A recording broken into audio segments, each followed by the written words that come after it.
Hello, good evening, good morrow, good morning, good anything. I don't know. Depending on where you are in the world. Hello. It is me. Yes, I know me. Apologies again for the lack of streams. I'm not good at this whole intro thingy. Uh, so I'm gonna make it up for make things up. I don't know. We By we, I mean myself, me, myself, and I.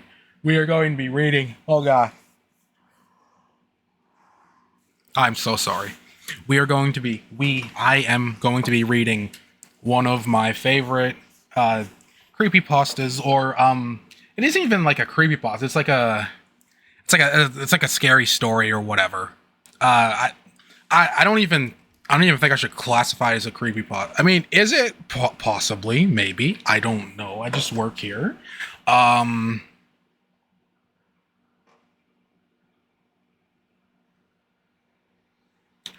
Uh oh.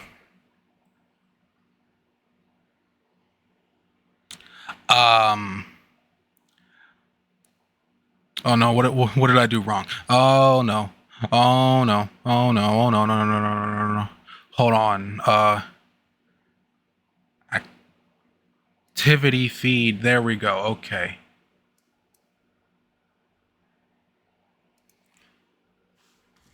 I need to hold on. I'm probably live. It's just I use OBS so sparingly that oh god. Sometimes I will get back on it like a week later and be like, "Hey, you got to connect back to Twitch." And it's like, "Oh no. No, don't make me do that." Yep. Nope, never mind. It says I'm live. Okay. There we go. Freaking jeez. Now it says I'm live like 40 years later. Anyway, hello, good morrow. I really need to start making like a pre-stream. I really need to start making like it's right there. Like before the stream even starts, I should make like a welcome, come on in, stuff like that, joining now, starting soon, stuff like that. I'm terrible at talking. All right. Oh god. Oh god. I'm not ready for this, bro. If that, hold on, so I'm gonna get a drink of water. Because if that's how the entire stream's gonna be, then like, oh no, like, oh no.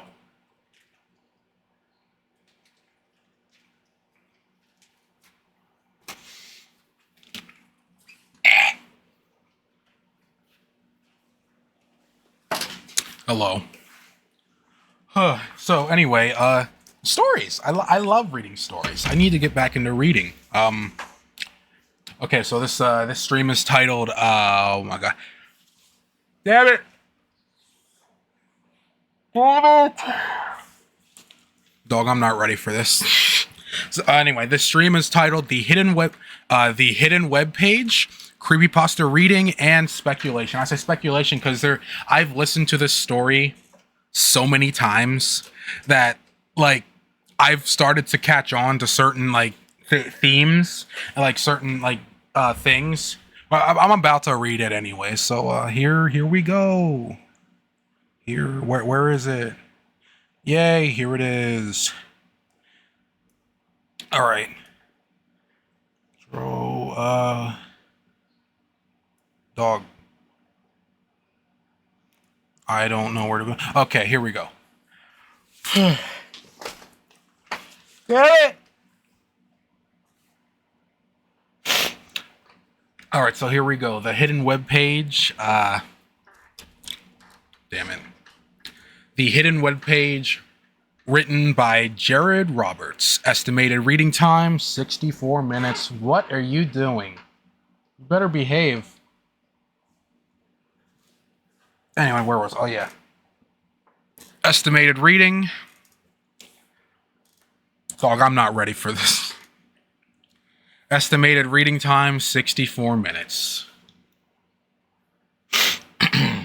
Oh my gosh.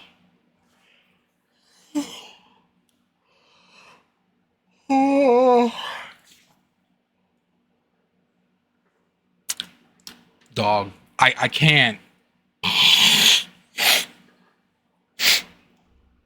It's I swear the same stuff happened every time I tried to record for like voice acting and stuff. All of a sudden my body's just like, I feel like yawning. And it's like, bruh.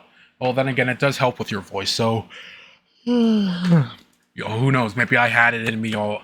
Maybe I had it in me all along. Okay. Anyway, let's read. I'm not fucking ready, man.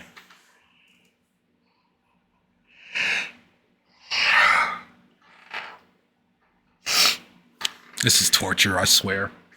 All right. Okay. Okay.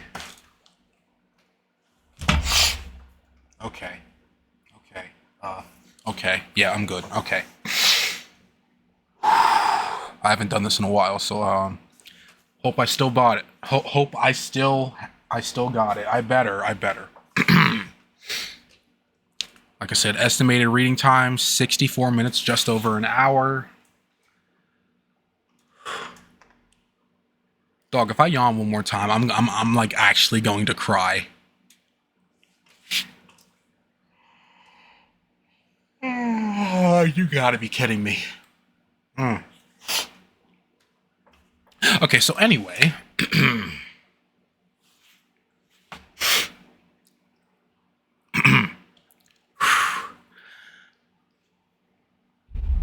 It's like every time I'm about to do something, it's like I gotta be like, oh, no, I'm not ready. I gotta adjust this real quick. And it's definitely not stalling. Of course not. Of course not. No, we're not like that. Okay. And now I'm gonna yawn again. All right. Yep.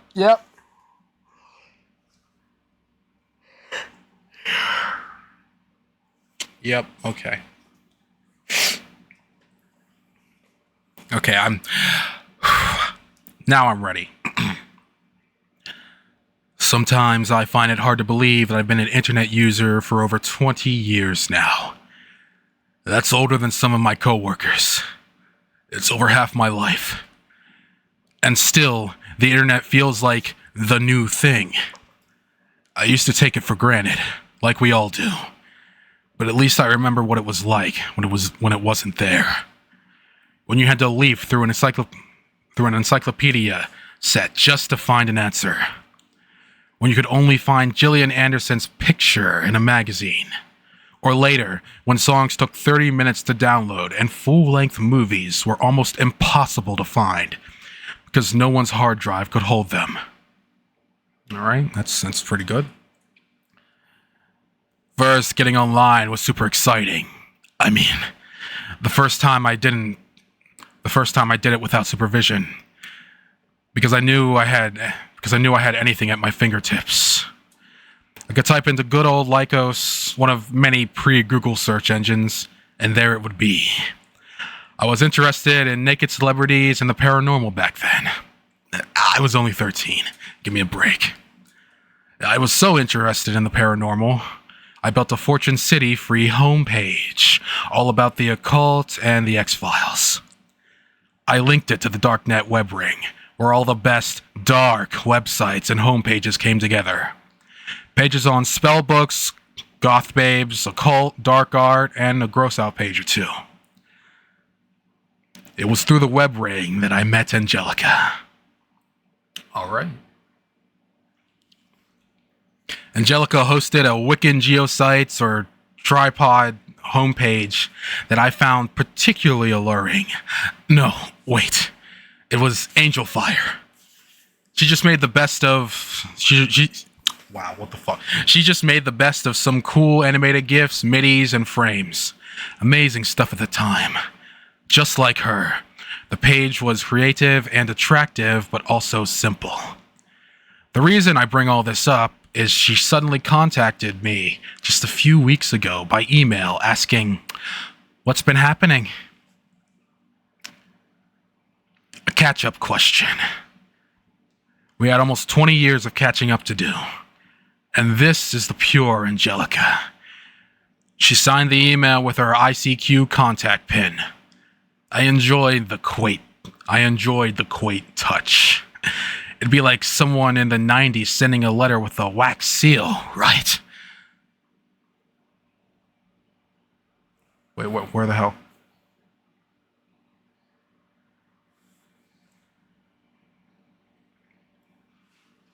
Wait, what? Where's advertisements? Where's? It's because I zoomed in. I swear, I hate everything. No. Huh. I legit thought that he said advert. Okay, whatever. Okay.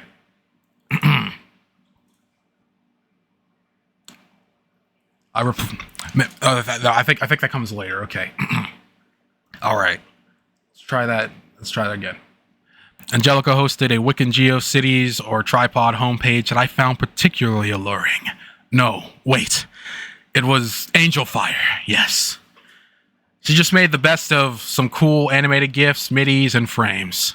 Amazing stuff at the time. Just like her. The page was creative and attractive, but also simple. The reason I bring all this up is that she suddenly contacted me just a few weeks ago by email asking, "What's been happening?" A catch-up question. And we had almost 20 years of catching up to do. And this was the pure Angelica. She signed the email with her ICQ contact pin. I enjoyed the quaint touch. It'd be like someone in the 90s sending a letter with a wax seal, right? I replied back with a summary of how my life had gone over the past 18 years or so, since I last communicated with her. Damn it. 18 years. Makes you think. She shot back a response almost immediately, asking for details.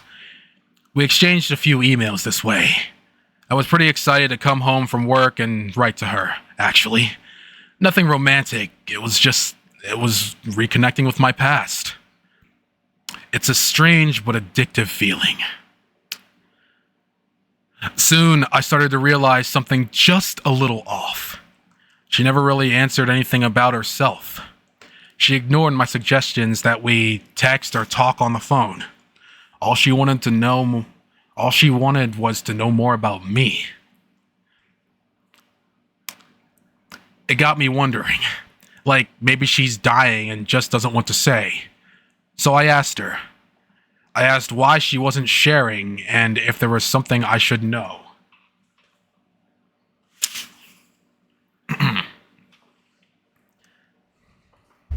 All right. I started reading over her previous messages for clues, and I noticed something that didn't occur to me at the time until then. Her email address was at globetrotter.net. That may not... Oh my gosh.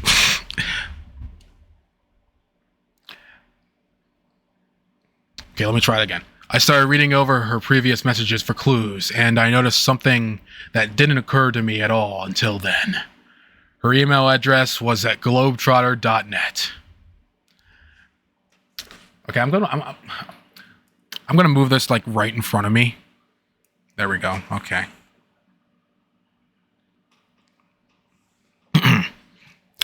No, okay. One more time. I started reading over her previous messages for clues, and I noticed something that didn't occur to me at all until then. Her email address was at globetrotter.net.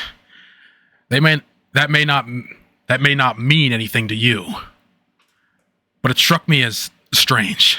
You see, Globetrotter was a Canadian ISP way back in the mid-90s. I didn't even realize that they were still hosted.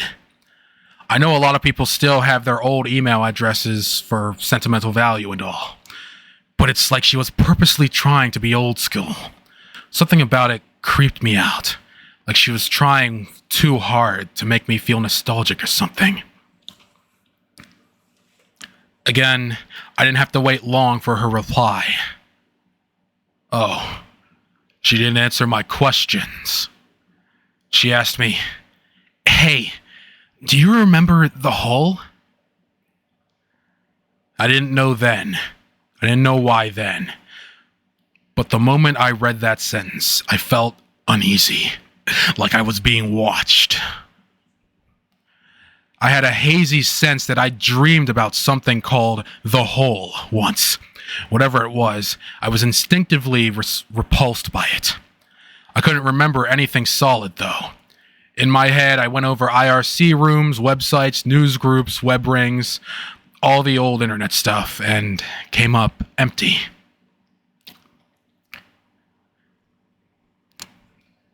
She sent me another email before I could even reply. You really don't remember? The hole was our little secret. Not many knew about it. Even fewer how to find it. But we found it. It was right there all along. Sometimes when you load Darknet and Netscape, there'd be a tiny black dot in the bottom left corner in all this blank space. You had to hover over it exactly and click it. Then, you'd be there. You'd be in the hole. You remember it now, don't you? Advertisements. She was right. I did. I just didn't remember calling it the hole. What I remembered was that secret little space we found. I remember it like it was. I remember what. Well, dog, what the fuck? I remember was. You know, I really hate reading. Autocon, you're reading we reading creepypastas? Yes, sir! Yes, sir! Hello! Hello! It's good to have you here. Thanks for joining and hearing my creepypasta voice. I haven't read creepypastas in so long. I need to get back into it so I can also work on my articulation because I hardly read. Anyway, advertisements. Sorry, I'm looking through the. I swear this was the version that said advertisements on it. I guess not.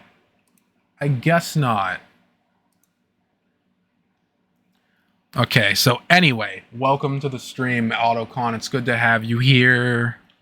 I'm going to reread that because I didn't like that take. Okay. You really don't remember? The hole was our little secret. Not many knew about it. Even fewer how to find it. But we found it. It was right there all along. Sometimes when you load Darknet and Netscape, there'd be a tiny black dot in the bottom left corner in all this blank space. You had to hover over it exactly and click it. Then, you'd be there. You'd be in the hole. You remember it now, don't you? Advertisements. She was right. I did. I just didn't remember ever calling it the hole. What I remember was that little secret place, little secret space we found. I remember like it was the browser didn't see it as a real website or something. There wasn't even an address to copy and paste from the bar. It was just the letter M. I tried everything to pin it down to an IP, but M was all I could ever find. Another thing I remember is that I never liked that place. Not at all. There was nothing there. It was all empty. I remember being excited the first time we found it because it was something hidden. And it felt like somewhere we shouldn't be. Then I hated it because it was all just empty. It made me feel bad and empty, not boredom. Like it wasn't supposed to be there or anywhere. It wasn't part of anything. I wrote Angelica back telling her I wasn't interested in talking about that. I didn't hear back from her that night. That was unusual. She normally replied right away. Eerily fast, I realized while mulling it over. It was like she already had her answer typed out, and it didn't matter what I actually said to her.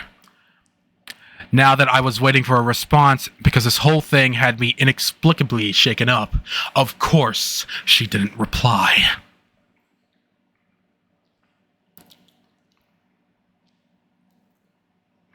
The next day, when I got home from work, an email was waiting. She said, We were missing so much. The hall has so much for us to Okay, let me try that again. The next day, when I got home from work, an email was waiting. She said, "We were missing so much. The hall had so much for us to discover. So many secrets. You could just keep going and going. It's like an endless puzzle. Everyone else stopped at the first layer. You remember that, right? I knew there had to be something else in it. I knew no one would create and hide it for no reason. I kept going back to it, looking closely until I discovered how to go deeper.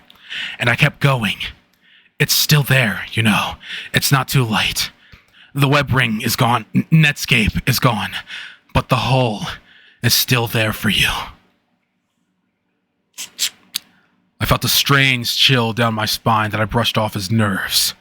I was up for a promotion and a little stressed after all. Then I started to wonder if she was pranking me. Angelica wasn't really a humorous girl. She'd laugh at your jokes, but she didn't really make her own. In fact, something about her earnestness.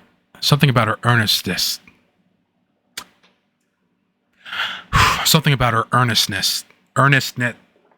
Words! Something about her earnestness. I hate words. Was really disturbing. Dog. This is so weird that it's like I'm literally about to turn into bullshit. I'm literally about to turn into terrible Creepypasta story time mode. I haven't. Okay, but it's not. It's a good creep. This is a good creep. This is a good story. Okay, this is really good. This is a good story. This is good. This is good. I didn't reply to her then. I decided to run some checks on her because things just weren't adding up. I started with her email address to see if she'd been posting anywhere. I was searching for a while before I hit something. I didn't find any forum posts or websites or anything like that. What I found was that her email host, Globetrotter, had stopped hosting 11 years ago. The email address she was writing from was impossible. Now I knew something was wrong with her. If it was even really Angelica. I mean, why would she go through so much trouble to create a fake email address that mirrored whatever email address she would have been using in the 90s? That wasn't just quaint anymore. Also, we hadn't talked in 18 years. Why did she suddenly want to reach out to me? And why just to talk about some long-forgotten website? Because I felt like that's what she was building up to all along. The more I thought about it, the more weird it seemed. I should have just ignored her and went on with my life, but I wanted to know what was going on. I kept digging around. I used her ICQ number, her name, the state I believed she's lived in. I could find no record of her doing anything after her Angel Fire homepage. No Facebook, no Google. No Facebook, no Google Plus, not even a MySpace. It's like her last presence on the internet actually was in the 90s. Oh dear. Like she disappeared completely, waited in hiding for almost 20 years, then reappeared just to talk to me about an old website. The whole thing was so bizarre. I started having trouble sleeping. I was having nightmares about staring into a monitor, not being able to move. There were computers all around, and I was concerned about the beehive in the corner. After that, I went a week without sending her an email or her sending me one. I felt guilty about it, but I had every right. I just knew I'd regret it if I sent her another email. And it seemed like she took the hint at first, until a new email came in. And this one was short and to the point. Damn it. Dog, my mouth is already dry. It read, I think I'm coming to the center. You could spend your whole life here. I remember those words exactly. Oh yes. Because whatever the hell they meant, the way she said them, so real and urgent, was really upsetting.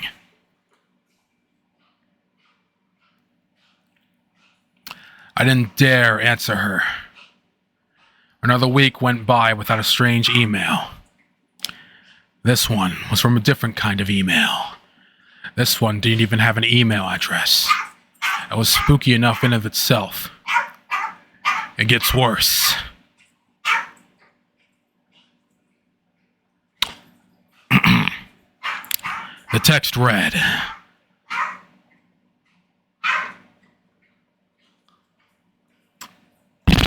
okay, so anyway, the text read, don't trust emails. Not from a good place. Delete and forget. It wasn't signed. I figured it had to be Angelica. It just wasn't her style. Not long after, I received another email from Angelica with instructions of where to go looking for the hole.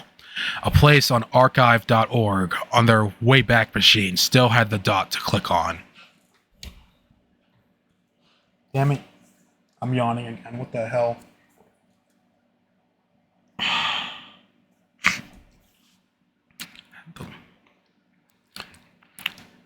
That was the only way in, she said. It had... That was the only way in, she said. It had to be the dot. I thought about going to check it. I would have, except I was afraid of it.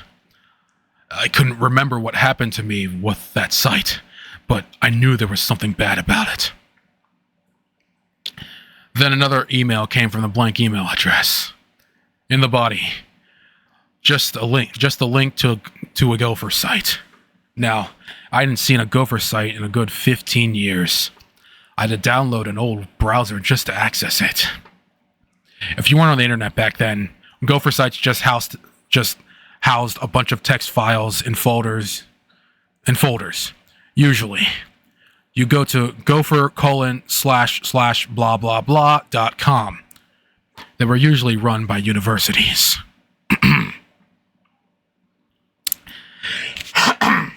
Damn it. This particular Gopher site only had a few files, all audio files. I listened to them all. They had different file names, but they were all the same. The muffled sound of a boy's voice saying, "Help me, please," over and over. I was shaking. I got the police involved this time. They thought I was being pranked. I asked them if they could at least look into Angelica. I told them all I knew about her. The only thing I didn't tell them is who I thought the voice was. I know it's crazy, but the reason I didn't tell them is that I'm pretty sure it was my voice when I was a boy. I stopped receiving emails from Angelica and the blank address after that.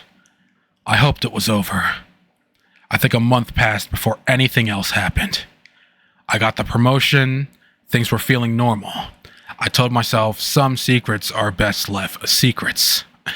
Well, I got a large manila envelope in the mail. No return address. I went against my gut and opened it. Inside was a printout of all my correspondence with Angelica. All of it. Not just the new stuff. Emails I'd written her back in the 90s.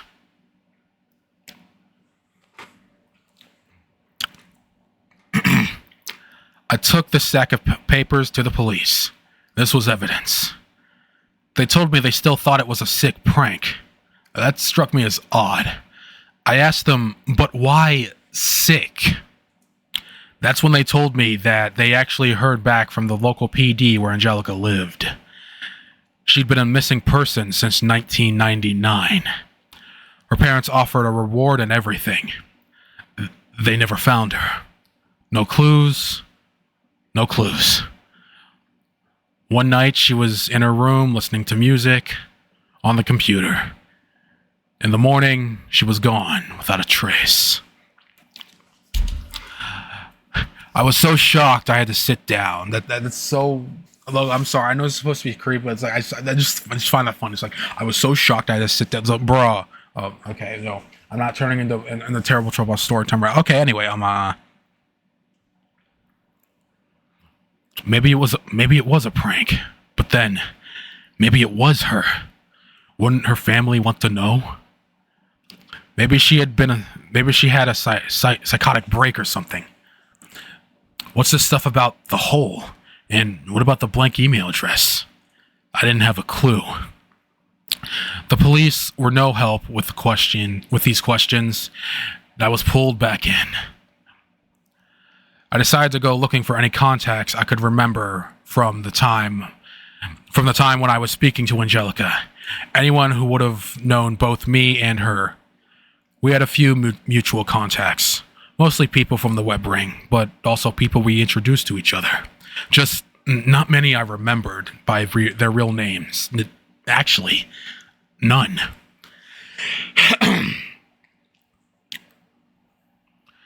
There was one guy. He went by the handle Rapscallion. He went by the handle Rapscallion42.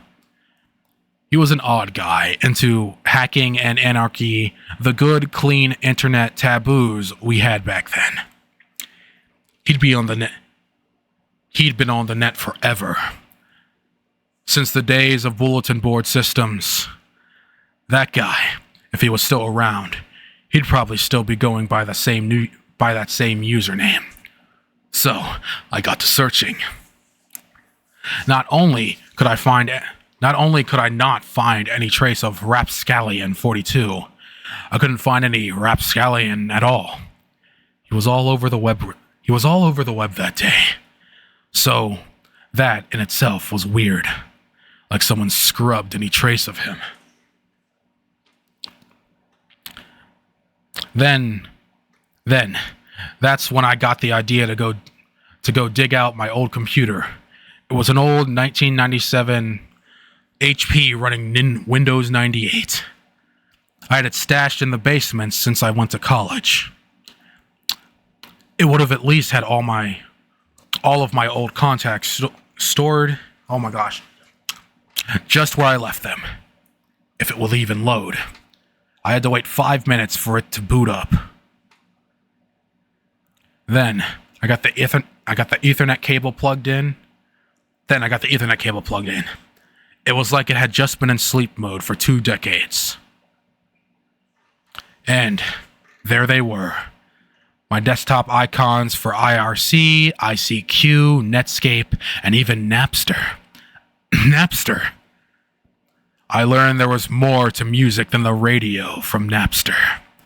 Some good memories. I honestly wasn't sure ICQ would load. I believe ICQ still exists in some form, but I just doubted their servers would still accommodate the old software. One of the key features of ICQ that made it so ahead of its time was that besides being the only instant messenger, it also allowed offline messaging. I mention that because not only did ICQ load, but it loaded with a message that perturbed me a little, because it's like it was just waiting for me, knowing I'd booted up. Except for one detail. The message was dated from November 1999.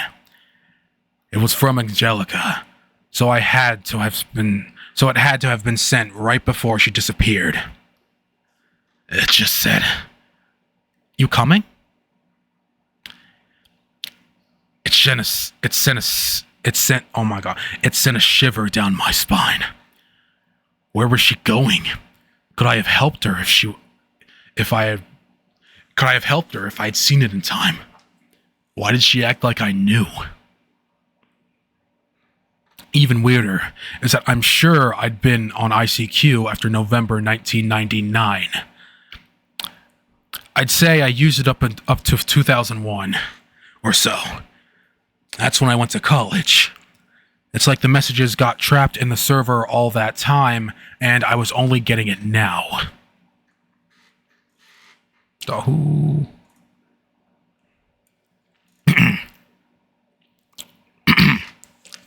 I closed the message and looked for... Okay, what am I at right now?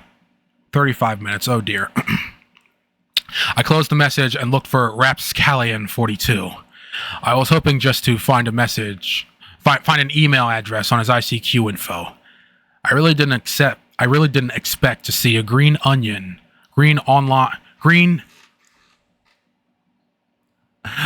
Dog, what the... I didn't expect to see a green online icon beside his name.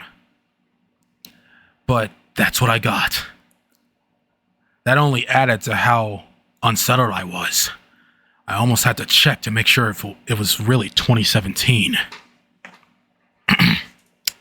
Anyway, I fired off a message to Rap saying... Hey man, long time no speak. I didn't want to just start with business after all that time. I was relieved when he replied back with a friendly hello and asked me how I was doing. After exchanging pleasantries and catching up a little, I had to ask him why he was still using ICQ after all this time. He said it's because of Y2K. Y2K really happened, he said. It just didn't happen the way everyone expected.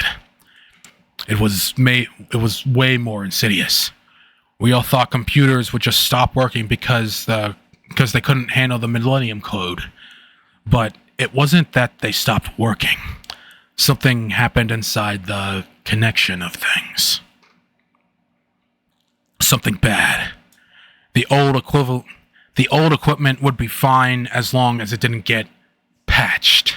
But everything made after December 31st, 1999 would be tainted. That's why he still used ICQ and never let go of his net zero dial-up connection. I hadn't heard a Y2K conspiracy theory in a very long time. So that was interesting. I chose to ignore it and asked him if he knew about Angelica going missing back in '99. He said he didn't.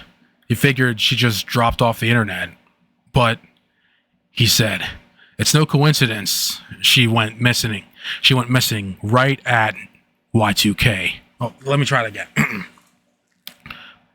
He figured she just dropped off the internet. But he said it's no coincidence she went missing right at Y2K. A lot of strange things happened. Then. The world changed. Not only a few people even noticed. Rap was always a little on the fringe, but what he was saying was strangely upsetting. Maybe it was just hitting too close to home. If that last message really was sent November 1999, then he was right. She disappeared right before Y2K. Given his views, I went ahead and told Rap everything that had happened. He believed me. That was nice for a change, in a way. It also made it feel more real. I was shaking while typing. Okay. He told me his story reminded him of someone he'd heard of from another old friend just recently.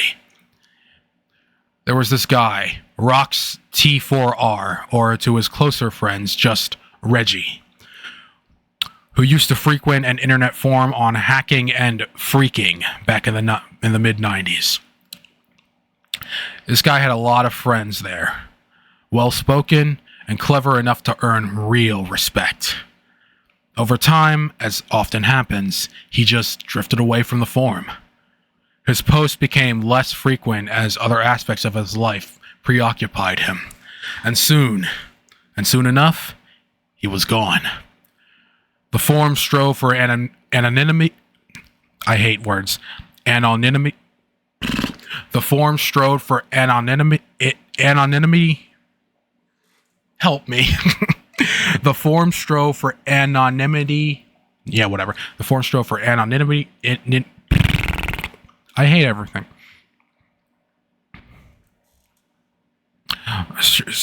Oh my god. The forum strove for anonymity. Whatever. For obvious reasons, so no one kept in contact with him at all. The forum's still there. The forum's still there, Rap said. Nowhere near what it used to be. But the regulars like him are dedicated. A few months ago, after a 20 years absence, Reggie suddenly showed up on the forum again. His posts were polite, conversational, but just off somehow. Like someone feigning familiarity. He was just trying so hard. It was weird. But they were happy to see he was alive and well. So they replied to him and brought him up to date.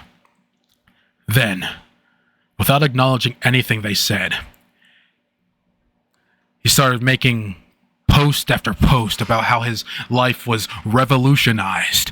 He found a whole new frontier of hacking. The hack begins inside you, he said. And he wanted to show it to them.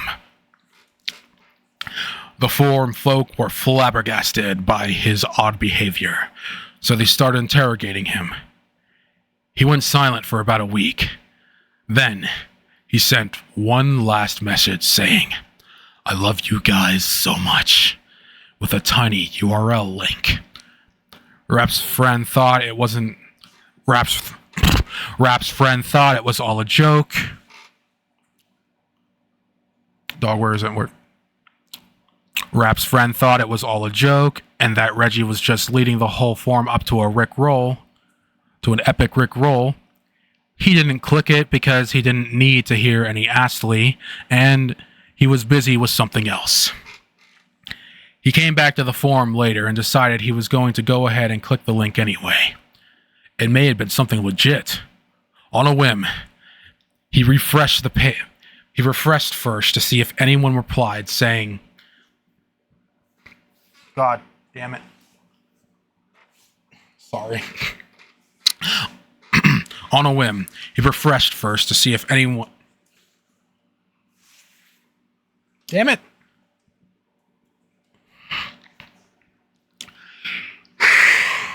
The hell's wrong with me today? On a whim, he refreshed first to see if anyone replied saying what the link was. He sees a post and reply from a very trusted and respected member of the forum, saying, in all caps, Do not click that link, whatever you do, and that is not Reggie. Let's try that again. Do not click that link, whatever you do, and that is not Reggie. For an old pro to use all caps, that was serious shit. Even I knew that. So that was enough to dissuade everyone from clicking. The fake Reggie deleted his account immediately. The forum moderator and others tried to figure out who the guy was, but no luck.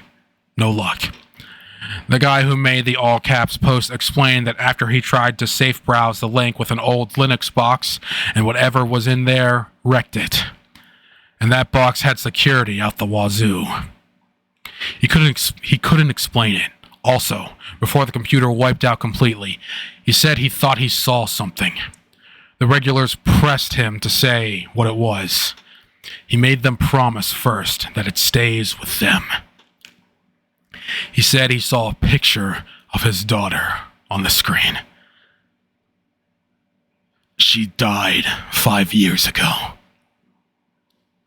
There were no pictures of her on that computer. Worse, he'd never seen that picture picture before. That, more than anything, convinced him to post the warning in all caps. Whatever it is, he said, it's evil.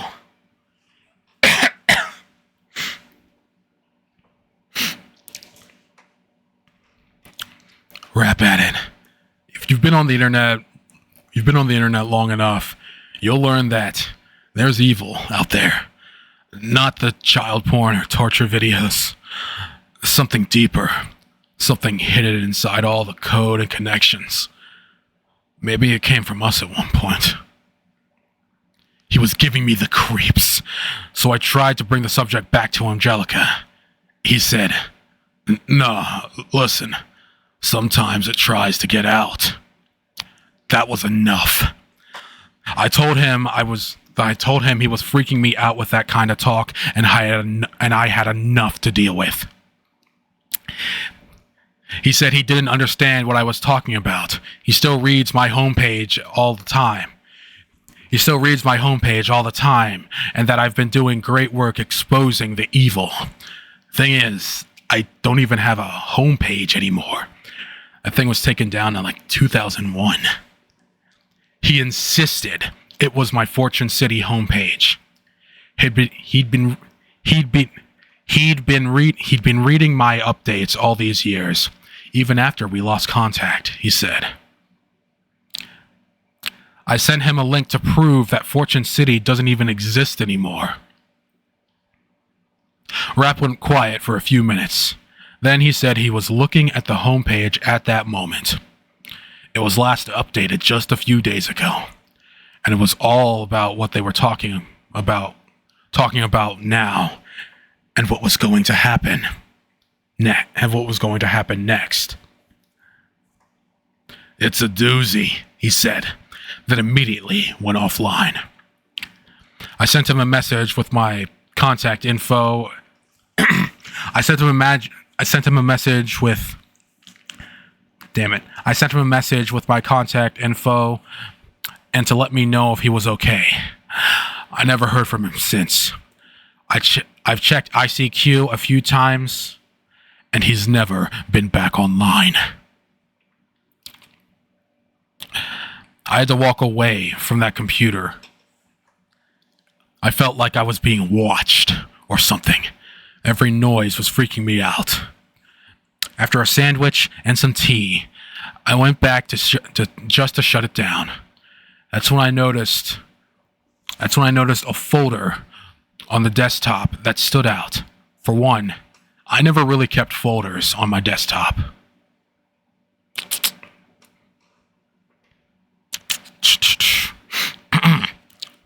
And two, I didn't remember this folder at all.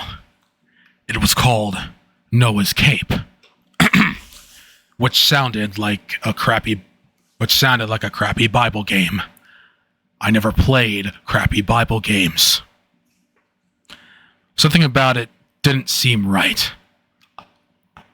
But I opened it anyway. Oh my god, no, okay, that ruined the mood. That ruined everything. I'm sorry. Something about it didn't seem right, so I opened it. Inside was all pictures and WAV files. My instincts told me to get out of there. One picture after another was just kids. Oh no. Oh no. Oh, that's no. No.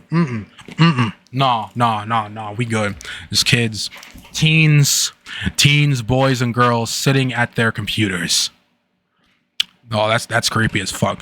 None of them seemed to be aware they were being photographed. None of them seemed to be aware that they were being photographed. The pics all seemed pointless. All I knew for sure is I didn't take or download those pictures. Ever. They were all time-stamped. 11/21/1999.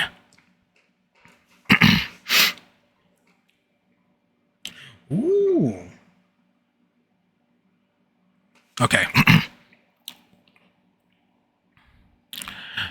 The WAV files were the sounds of typing, muttering, chairs moving, the sounds of people at a computer, the sounds of surveillance. the sounds of surveillance.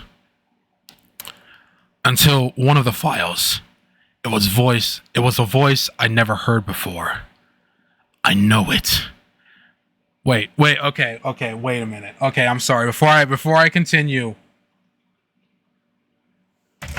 if you know it, but if you've never heard it before, but you know the voice, that just okay.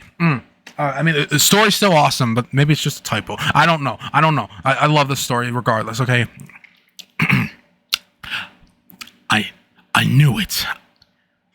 Actually, I think it was. Anyway, okay. I knew it. It was a voice I've never heard before. I knew it. Because I don't think anything could have made me forget that voice. It was a hollow, metallic voice, almost inhuman, but a man. It whispered with a hiss. You coming? And its whispers were like flesh sizzling on iron. Nothing on this earth should talk like that. What it said, it was the same as Angelica's message. Also from 99. I better not be losing my voice, I swear. I shut down the computer and left the house. I didn't even want to be in my own home. I just drove around for a while. Thinking.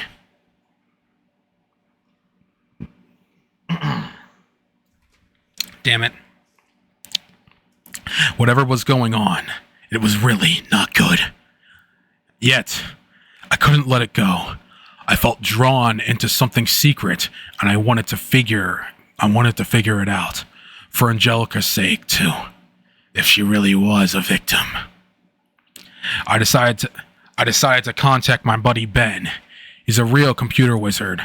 Works IT at the University of Guelph. I know that may not sound like the most prestigious place to be, but they actively poached him. He's good. Anyway, I gave Ben an idea of what was going on and asked if he could get a lock on that Gopher site for me. I also asked if he could safely do it to see if there was anything to this whole site. He said that wouldn't be a problem. The next day, he already comes back to me with a question. Is this some kind of joke? I don't like wasting my time. I'd never seen Ben even slightly irritated before, but he was mad. He told me when he traced the Gopher site, it turned out it was being hosted right at the University of Guelph. But they didn't even have a Gopher site, he said. Never have. I assured him it wasn't a joke. I assured him if it was a joke, I wasn't in on it. So he said he tried to find the server tower it was running on. If he could do that, he could read the logs, find out who set up the damn thing.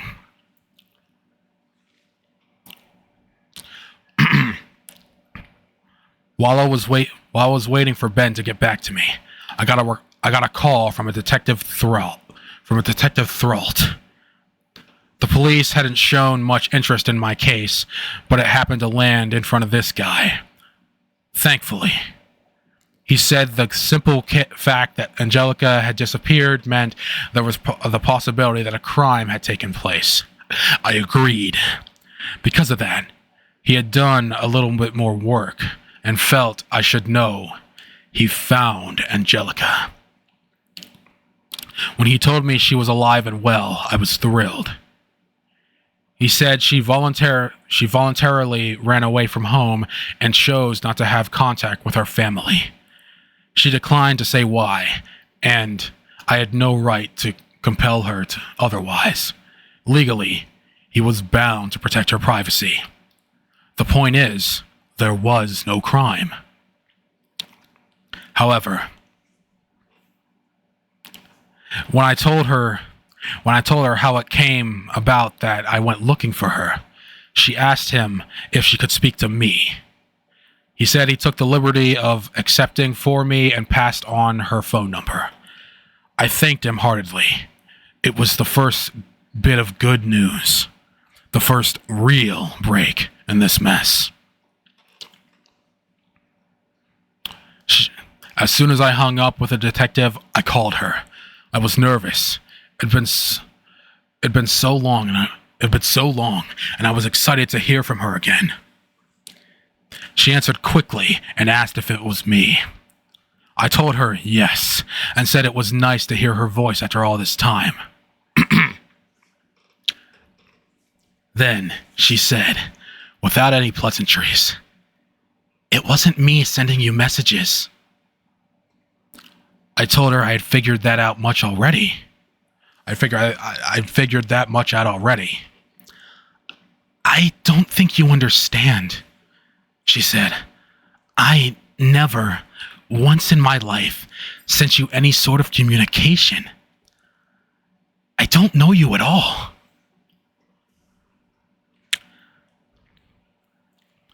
A part of me was screaming, "She's lying." She just sounded so certain. I almost felt like drowning. It almost felt like drowning. Because if she wasn't lying, a whole chunk of my youth was a lie. I told her all I knew about her. Personal things, and she said they were all true. I told her how I found her through her Wiccan homepage on Angel Fire, and I described the homepage to her in the web ring. She said she didn't make that thing, and I should never have gone there. "It's bad," she said, and wouldn't elaborate. "What do you mean?" I asked. Then I told her all the details I knew of her personal life, about her likes and hopes and dreams and her family. She said it was all true, but whoever told him about it, it wasn't her. That's why she wanted to talk to me now, so I would know the truth. She remembered how it would used to happen every now and then, a long time ago.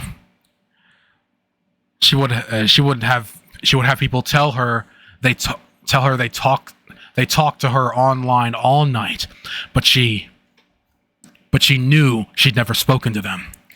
And they'd tell her she was doing things she knew she'd never done. She was asleep, or sometimes not even in town. Then they'd get weird or disappear. She remembered this one time. She was doing her math homework, and a random guy messaged her with a solution to the problem. She was terrified, but she asked him how he knew her math problem. Was he spying on her? And he told her no. She asked him for help. She didn't believe him. So he sent her a screenshot. The message was from a day ago. She'd just gotten the homework that day. Oh.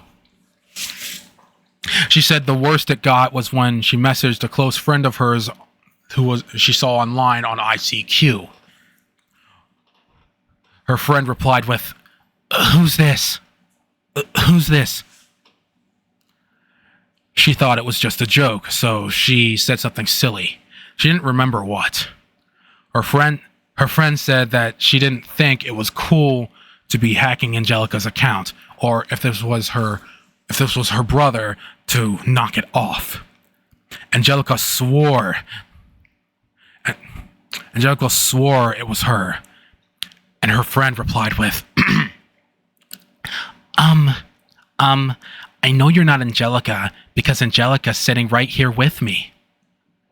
Oh, things are getting weird already. Oh no. She knew this friend wouldn't joke like that. She didn't have the imagination for it. Yo, sweet burn, honestly. Whatever it was, her friend really believed she was in the room with her, but she wasn't. Her friend always insisted she was in the room that night. She said Angelica was showing her her cool new homepage. The friendship fell apart after that because her friend got strange. That was the first she'd ever seen of the homepage, and she knew it was bad juju. I asked her if she ever heard of The Hole. She went silent for so long. I thought we lost connection. She said she's still there. She just never expected to hear that again. There was this guy who used to harass her back when she was about 12 or 13 and on IRC. He called himself Holy Moses. He started off nice. He seemed to understand all her problems and to know what she was thinking. At 12, that felt romantic, but she noticed weird things, like he didn't seem to have a life or personality. Any time of the day, he was always online and active, but no one knew anything about him. One day, she started telling her strange things, like, do you remember the 3 men dressed as bees at the Halloween party? She didn't know what he was talking about. 8 years later, at a college Halloween party, she saw 3 men dressed as bees sitting in the corner of the room. They weren't doing anything, just sitting still and staring at the floor. Then they turned to her, and their eyes looked so black. She ran out of the party. Another time, he told her, you can drink and smoke, you know. You died in a car crash. It scared the life out of her. She briefly wondered if she really was a ghost, she said. Oh, jeez. What are you looking at? What?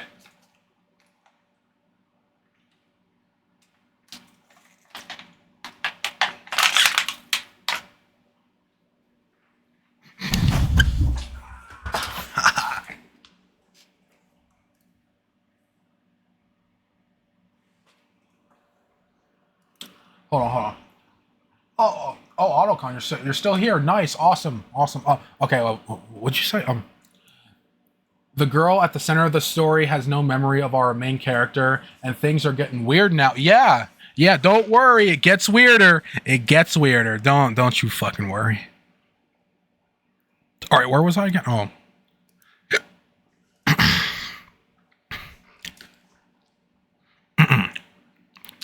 Another time, he told her, you can drink and smoke, you know. You died in a car crash.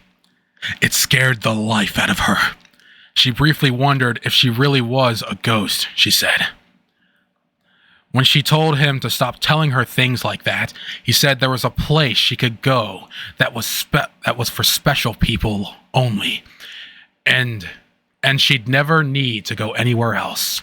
It was a place on the internet that was infinite in all directions. She said she remembered him saying that specifically. And everything she needed would be there. It was called The Hole. And she just had to send him a message with the letter M to get there. She actually tried to do it because things weren't going well for her, but she sent the letter N by accident because her hands were shaking. Holy Moses went offline, and she didn't see him until 2010, when she got an email from the new commandments at holymoses.com saying, You coming?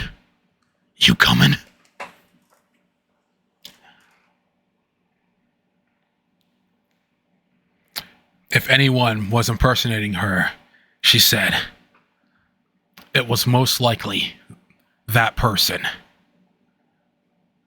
Well, she said that he was the most like. She said that she said that was the most like, oh my gosh. Anyway, she said he was the creepiest person she'd ever encountered. Just thinking of him creeped her out and made her afraid he'd sense it somehow and come for her. Yeah, you better not start scratching my stuff.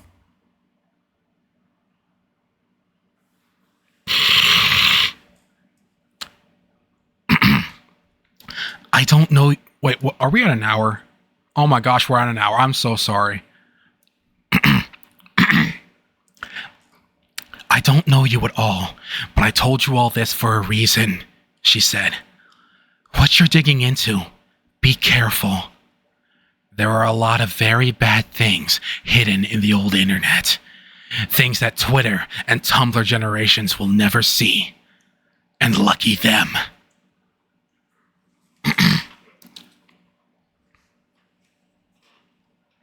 She promised we'd never speak again.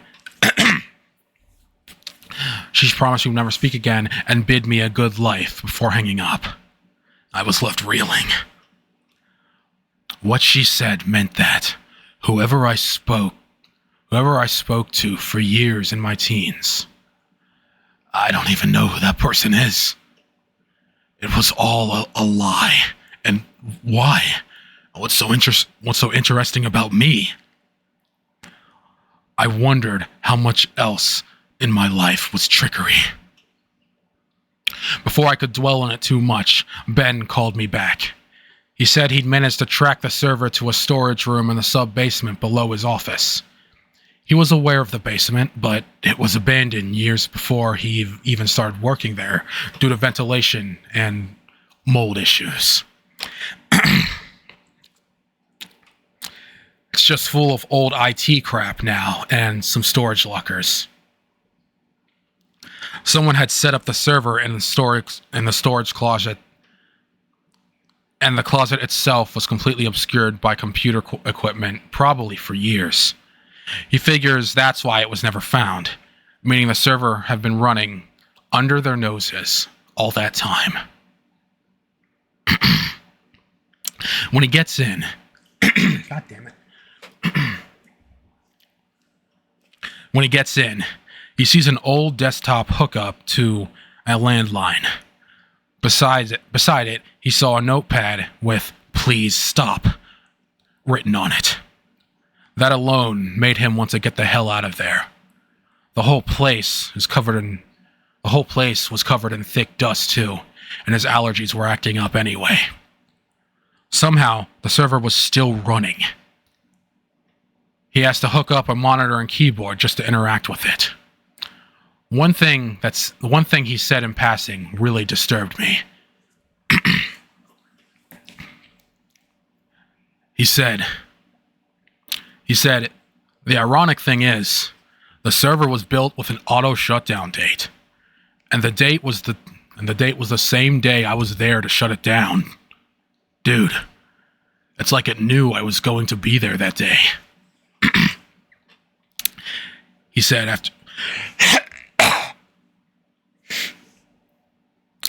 after shutting it down, he went and told his manager all about it. Just a fun IT anecdote. His manager told him there's really only one man who could have set all that up. Back in the early 90s, he said, a guy worked in the department they all called Milky, because his last name was Melke, and he was really white. He was a little eccentric. He was a little eccentric too. It had nothing to do with milk. It just happened to be true. Then he had a burnout, and he got a lot eccentric. It started with him pounding his desk. The manager at the time asked him if he was okay. According to Ben's boss, he answered, There's no way out." Then he heard Milky say something like, "You think you exist? You're just another part of it. Everything is just another puzzle.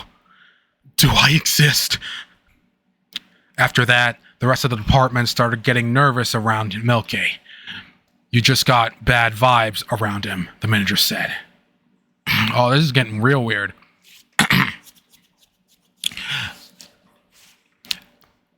After that, it got worse. Every day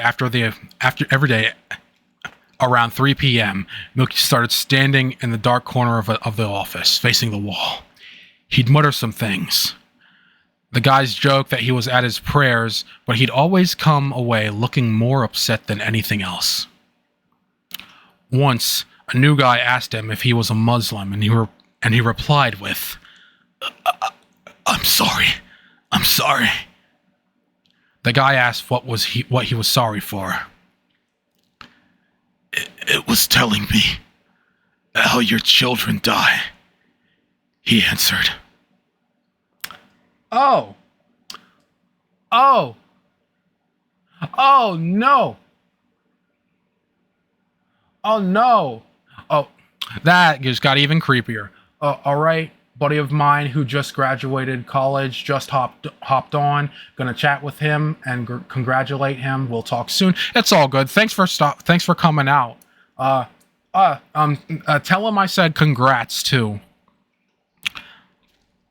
Towards the end, before they fired him, he started telling them about how he found a place on the internet that wasn't made by humans. The guys joked that it was Skynet, but he said it wasn't created by machines either. It was always there. The internet just found it by accident.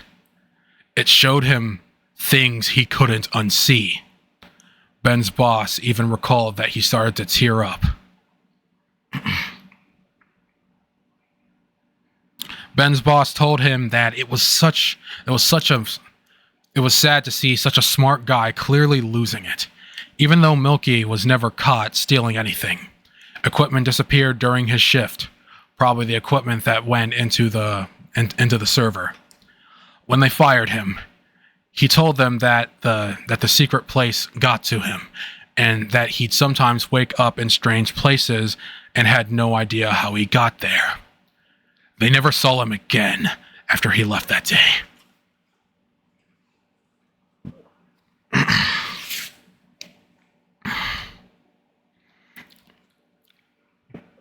Oh dear. Ben said after that story and the creepy gopher server, he straight up refused to look into the hole.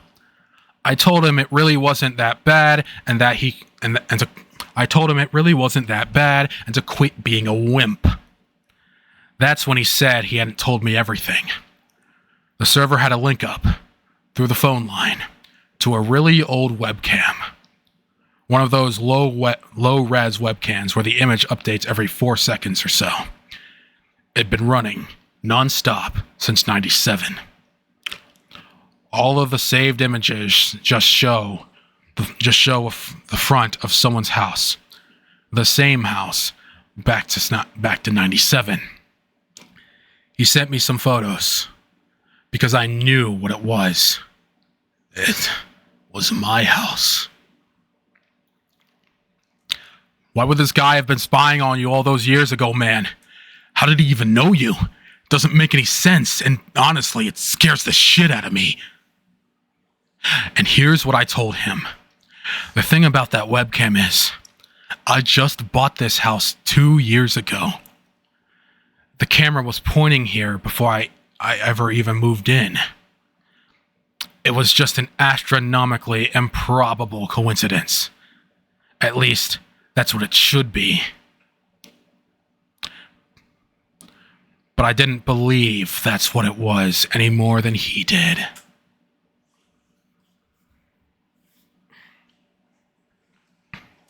The next day, I was still reeling from my conversations with Ben and the real Angelica.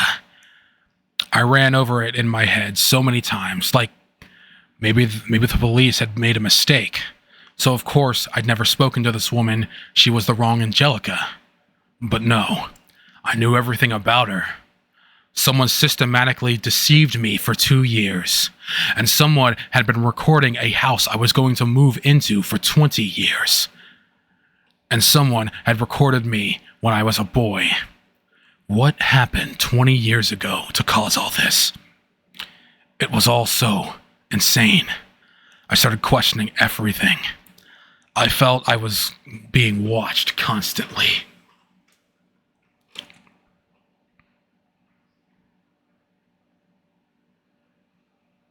I started to wonder if my mom remembered anything.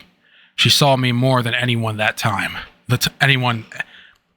More than anyone at the time. Naturally. When I called her up, she said she was expecting me to call. I generally didn't call during the week, so I asked her why. She said because of my little prank. I grew concerned immediately. I wasn't pranking anyone. I tried to calmly ask her what prank. She said the two guys. Oh no. I'm just going to read this straight anyway. She said the two guys. Oh. She said the two guys. They showed up with a note for me to let them in. They don't say anything or do anything. They've just been sitting there with their chairs. They've just been sitting there with their chairs pulled together. Pulled together. Oh my God. She said the two guys. They showed up with a note from me to let them in. They don't say anything or do anything. They've just been sitting there with their chairs pulled together in her kitchen, just looking at the floor.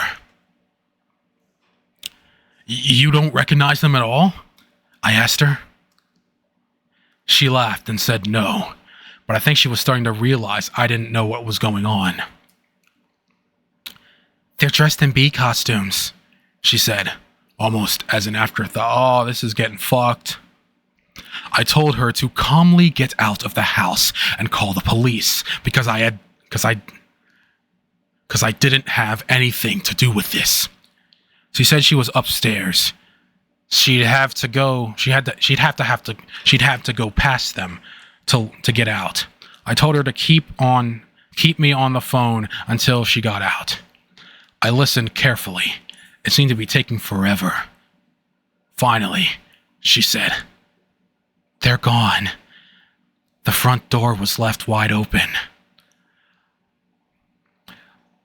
I told her to call the police right away and check in with me in a bit. While talking, I had absent-mindedly walked from my office to my own kitchen. My front door was also left open. Not only was it locked just a moment ago, but it seemed like quite a coincidence. I closed the door and locked it. Then, I looked all around the house with a kitchen knife in hand. I have a one-story with a basement, so it was easy enough to cover all hiding places. Fortunately, there was nobody. So I tried to tell myself I just didn't choose the right door. Until my neighbor came over and asked me if I was having a costume party. I said no. That's when he told me that he saw two guys dressed in bee costumes leaving my home. They just walked straight across the road and behind the neighbor's house into the woods. How can they even see in the woods that night? He asked. I picked up my mother and went to the police station. I figured this one would be best in person. All these strange events barely seemed coherent, but I got the feeling that it was all connected in some way. The police were baffled. They admitted that someone was harassing me, but without more evidence, there was really nothing they could do. When we were making the report, my mom told me she was thinking about something that just happened after something just after this happened, because it struck me as odd. do you remember how you have this dial-up modem? Do you remember how you'd have this dial-up modem, and when you'd run it, you could swear you'd hear a little voice inside talking to you? The way she said it, like it was nothing, sent a shiver through me. Because I didn't remember that at all. What? Was all I could say. This is what she said.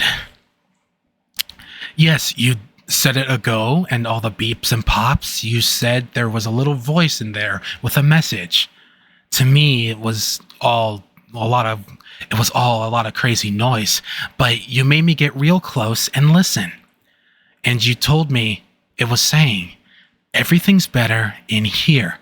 Abracadabra. I can't believe I even remember that.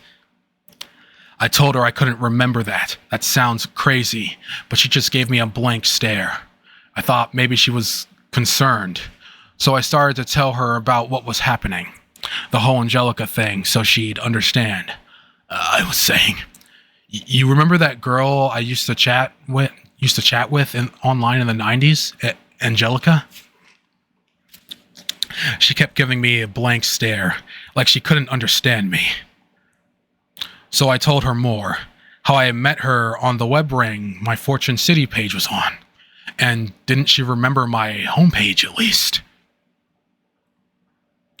What she said next. She shook her head. What she said next scared me in a way I've never been scared before. She told me she got an internet connection after I left for college to email me. But before that, we had never had gotten the internet in our own. We had never had the internet in our home. we never had the internet in our home. I said she must have gotten hit in the head because I remember distinctively all these experiences being online. Building my homepage, YIFNet, IRC, ICQ, all of that was when I was in high school. She flat denied it. She said she remembered though that I used to tell her I'd found a way to get into the internet without a connection. I'd have to call some number on my modem. Then I'd have to sit still at a screen for a few minutes. Something like that. She always thought I was joking.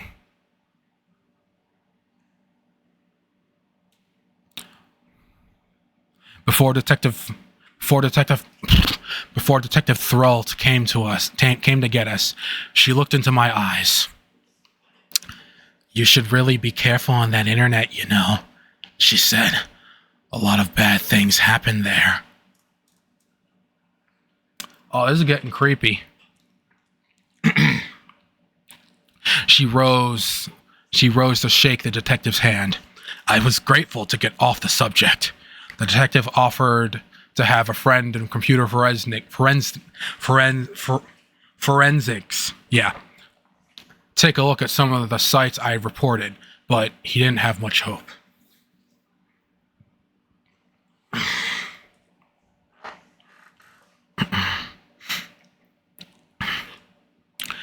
After I got back home, I secured the house one more time. Then, I got to work. The best lead I had at that point was this Holy Moses character. So I downloaded MIRC to see if I could find him in his old haunts. It had been a long time since I used MRIC. I barely remembered how it worked. And there are so many channels on FNet, it would take forever. So I decided to focus on channels that would have been relevant to Angelica back in the day. I just started asking in channels like @Gothic and @Vampires if anyone knew of Holy Moses or heard of him. But each time I mentioned him, the channel fell almost to complete silence. I didn't get a yes or a no. I got ignored. Sometimes users even started to leave the channel. I was about to give up and try another avenue when I got a private message from U4728 for you. He, or she, told me that I shouldn't be doing what I was doing. I asked him why. He said it doesn't come off that well to him, whatever that means. He also said Holy Moses is just a bot. It's been around forever, never logs off, and almost always idling for days at a time. I told him if that was true, why was everyone so reluctant to talk about it? I didn't want to tell him Angelica's story. I just wanted to know. I just wanted to find out what he knew.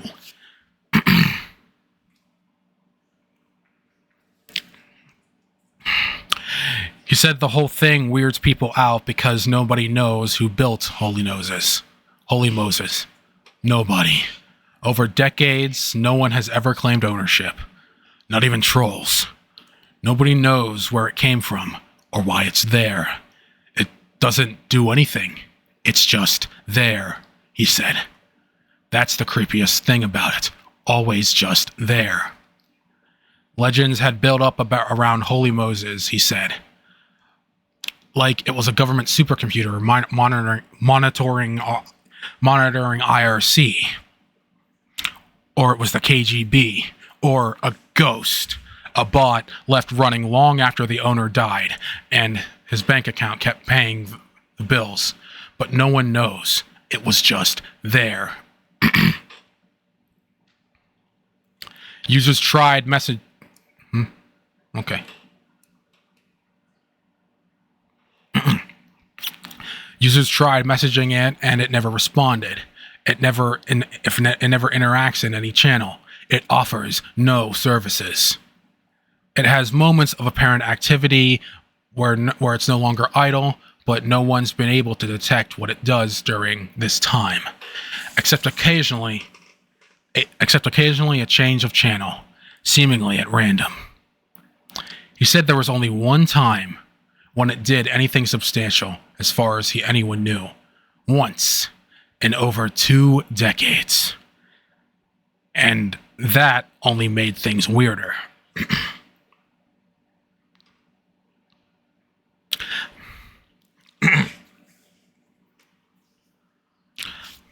I was typing out a message to ask this guy what it was, because he wasn't saying.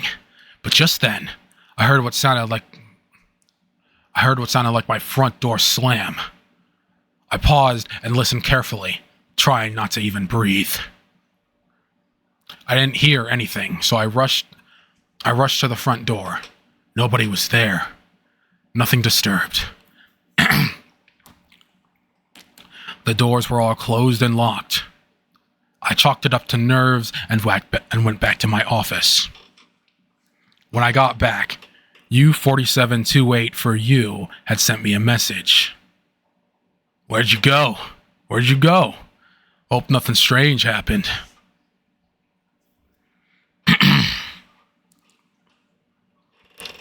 That was a little eerie.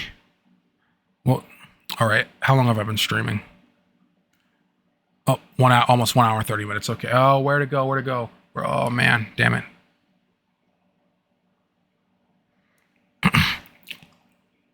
That was a little eerie, but I focused on getting answers, so I ignored it and asked what it was Holy Moses did. He said, Fine, I'll tell you.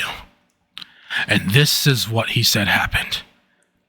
In 1999 at 5 a.m. CST on November 21st, Holy Moses joined the channel Ornithology and made a series of short statements. First, deceive them at 7 a.m. Empty it at 9 a.m.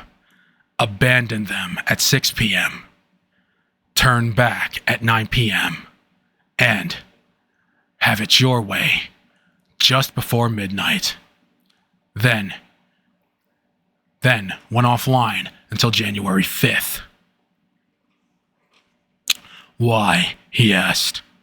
Why be silent and useless for years? Do that. do that and then never do anything again or after. Sometimes, when he really thought about it, he said it gave him the serious heebie-jeebies. That was all he knew, or anyone knew, and he reiterated I really shouldn't be looking into this and to just drop it. I thanked him for this.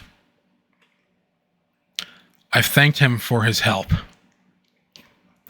I remembered a little more of what commands MIRC had after getting into the groove some. So I tried a Who Is on Holy Moses to see if he was out there. He was, or it was. It was on one channel only. Still Life. It had been signed on for 16 days and idle for 3. Its IP was showing only the letter Y. Oh gosh. What time is it? Oh man, it's only almost 6. Okay. I was thinking about going into the channel and messaging him to see what would happen. But just then, I suddenly got another message from U4728 for you.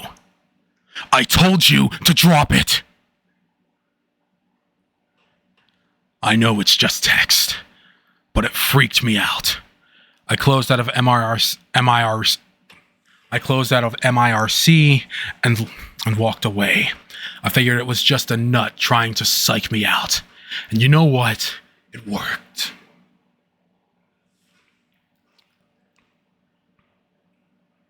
I continued to argue with my mother the next few days about what she'd said, telling her she confused reality with a Lifetime movie.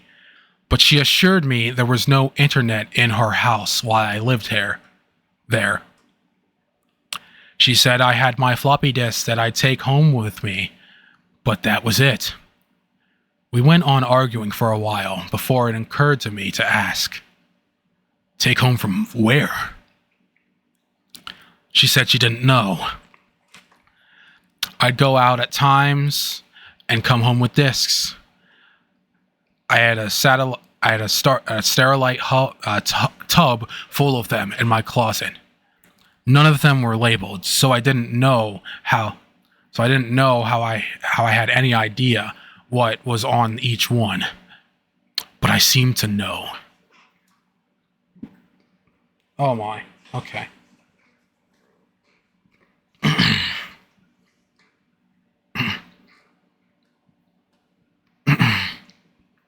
She remembered how I'd dive into my bin and dig around through all the black discs and pop up with just the one I wanted. Generally, she didn't intrude on my privacy, she said, and just saw me do it a few times.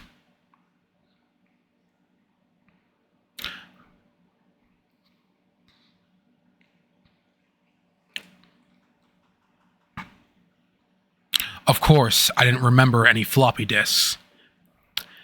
Either my mother was becoming senile, or I was losing my mind. Both possibilities were upsetting. My mom's a really good person. She'd had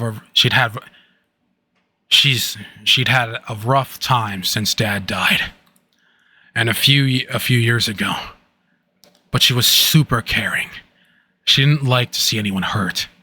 And she could see I was truly upset, and not just trying to be right. So, she gave me a big hug, and told me I should ask Ricky.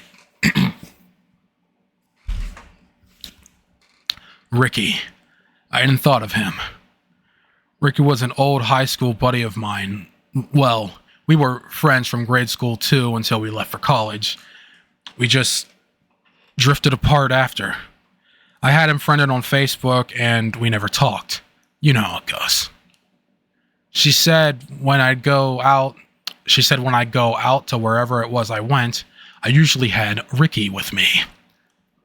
We'd talk all the way across the bridge into town to pass our weekends. I decided to take her advice. I sent Ricky a message on Facebook. He wrote back really fast. I was surprised because I never see any status updates or activity from him. I asked him if he was free for a phone call. I was scared about having another internet-only conversation, frankly. Facebook said he was typing a reply for about 5 minutes without anything happening. I was wondering what the hell novel he was typing. Then my phone rang. I didn't recognize the number. I know I never gave my number to Ricky, so there's no way it could be him. I thought. While I waited, looking at my phone, Ricky started typing out periods over and over. I answered. The voice on the other end sorta sounded like Ricky, as much as I could remember. But it was like it was really far. It was very far away. But it was like he was really far away on a beat-up CB. I don't know why, but it made me feel weird and uneasy.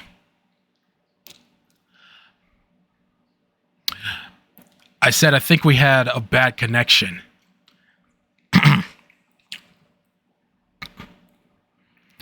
He said it's the best possible and that he knows. I was about to ask what he knows when he said alt.rec.birdwatch and hung up. I got a message on Facebook saying, "Nice catching up." He wouldn't answer anything I said after. I asked folks I knew if Ricky was okay. Apparently, he was in a car accident years back and was mostly bedridden. I made a note to try and visit him someday. Anyway, alt.rec.birdwatch is, of course, a Usenet news group. I used to browse news groups all the time as a teen, mostly for the porn. I was surprised they still existed. Now, I had to look up how to get to them. I remembered being able to do it through my email software, but apparently that's not a feature of Outlook anymore. So I looked up newsgroup readers and found one I'd used back in the day. Then I found some servers and started looking for alt.rec.birdwatch. When I finally found it, it turned out to be mostly British upskirt pornography. I didn't really understand why Ricky wanted me here until I saw a post with the header, "Remember the dog," and instantly felt clammy and cold. I didn't know why, but there was something to it, something I couldn't put my finger on. This is what the post read. Everyone remember how sometimes you go in there and it'd be all dusty and no one was there? It was like abandoned years ago, but you could still go to a computer and get online. And remember how sometimes you go in there and there'd be these people there and they were really weird and they'd just watch you like you were a rat in a maze, and sometimes they were in costumes. Anyone remember the dog? Sometimes there were no people and there was just this dog at the counter. I think it was a golden retriever. It never panted. I watched it, and sometimes it'd make you do things. Oh, that's kind of sus. Sometimes it'd make you do things. Oh no. That was it, and that was enough. I was trembling, and I didn't know why. I didn't like the look anyone had. It didn't look like anyone had replied to the message, and it had been posted 3 years ago.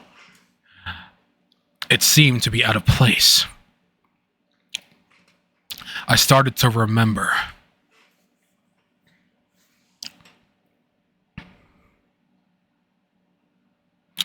I remember at least that there was an internet cafe in town. It didn't last long.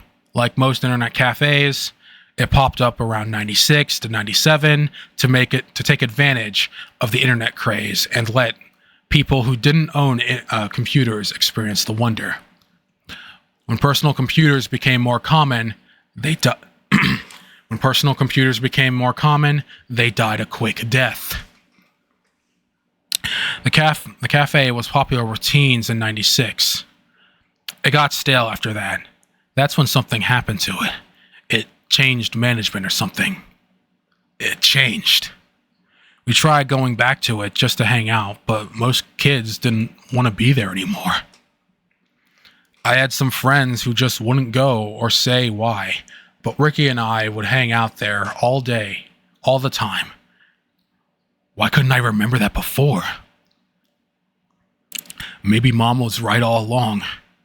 Maybe that's where I was on the internet. I replied to the news group message with, why wasn't I able to remember? It was a long shot since the post was so old. Then I started looking through other posts to see if there were others like it.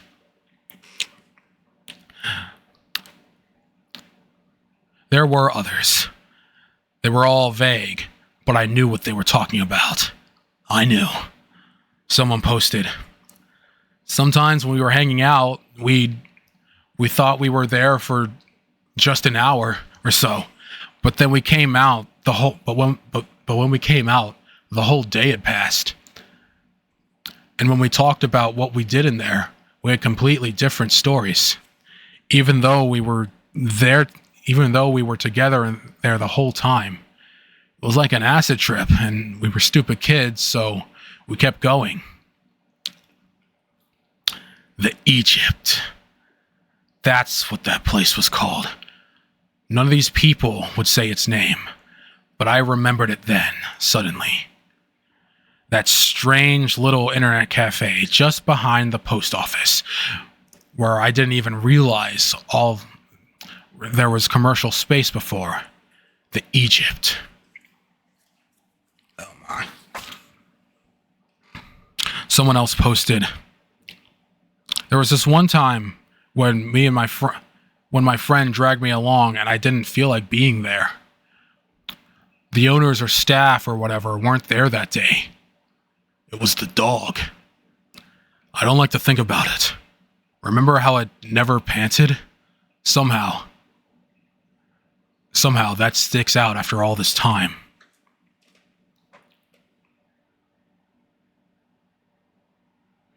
We were just goofing off, nothing special. When I looked over at my friend's screen, he was watching a live webcam of my bedroom. Just staring at it. I'm thinking this is a dumb joke, but it pisses me off. So I told him that it's weird, and I was not okay with a webcam. Was not okay with a webcam in my bedroom. He just said, "Something's going to happen." Gave me the heebie-jeebies. He wasn't joking, and it didn't even sound like him. Here's what gets me the most. I decide to leave, but I need to piss first. So on the way out, I go over to my buddy, and he's still watching the webcam. That annoys me, but worse, when I look at the screen, someone's in my bedroom, ransacking the place, under the mattress, in the drawers. I'm ready to go home and get one of my dad's golf clubs. Then, the guy looks right at the camera and starts taking it down. I saw that dude's face. It was me. No doubt about it. That was my face. How is that possible?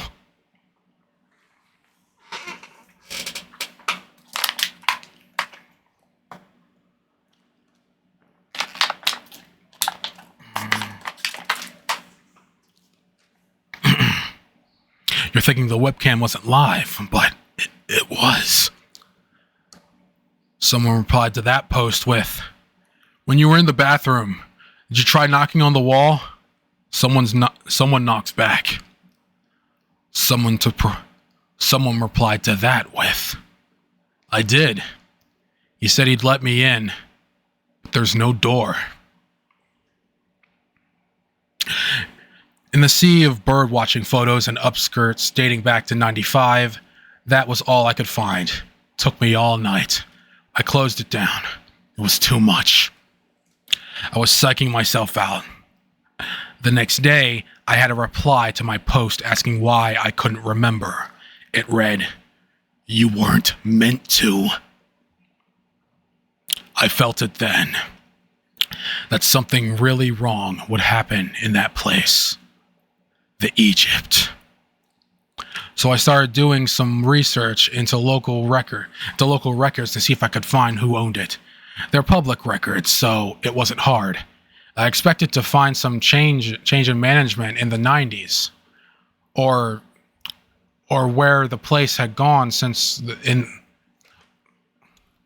or where the place got sold in the 2000s. I expected wrong. It was purchased in 1980 and has had the same owner ever since. A company or organization called The New Way. It sounded like a cult. The weird thing is, that place was never used before the Egypt, as far as I know.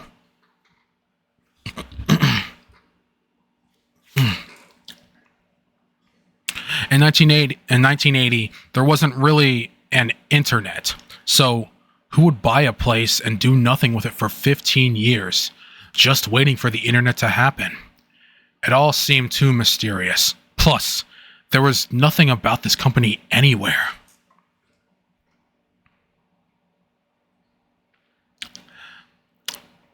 It's hard to describe how alone I started to feel at this time. I talked to some people in my life about what was going on, but their help was limited. That's why I decided to try to go back to alt.rec.birdwatch if it was still there.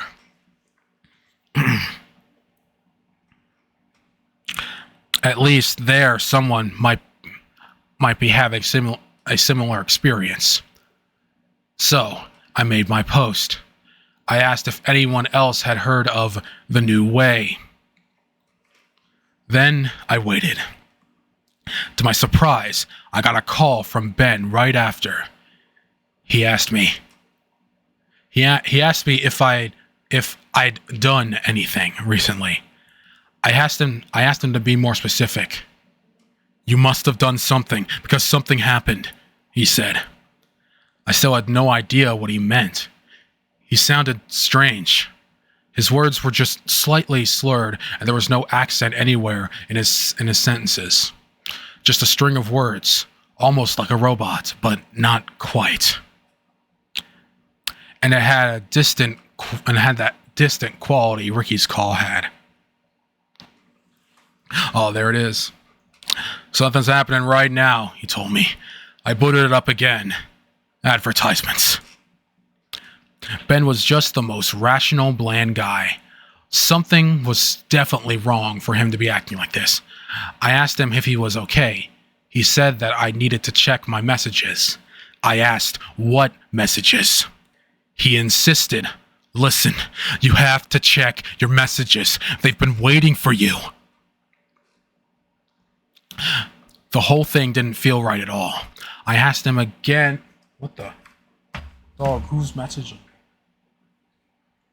Leave me alone. I asked him again and again. I asked him again and again what messages he meant. All I heard was a little whispering sounds. Like, psst, psst. I don't remember that in the script. Okay, like, psst, psst, psst. I thought I was losing him. But when I listened carefully and turned up the volume, I heard it. He was saying, "Please, please." Over and over and over. I felt a pit in my stomach. I asked if he needed help, if there was anything I could do. He went silent for several seconds.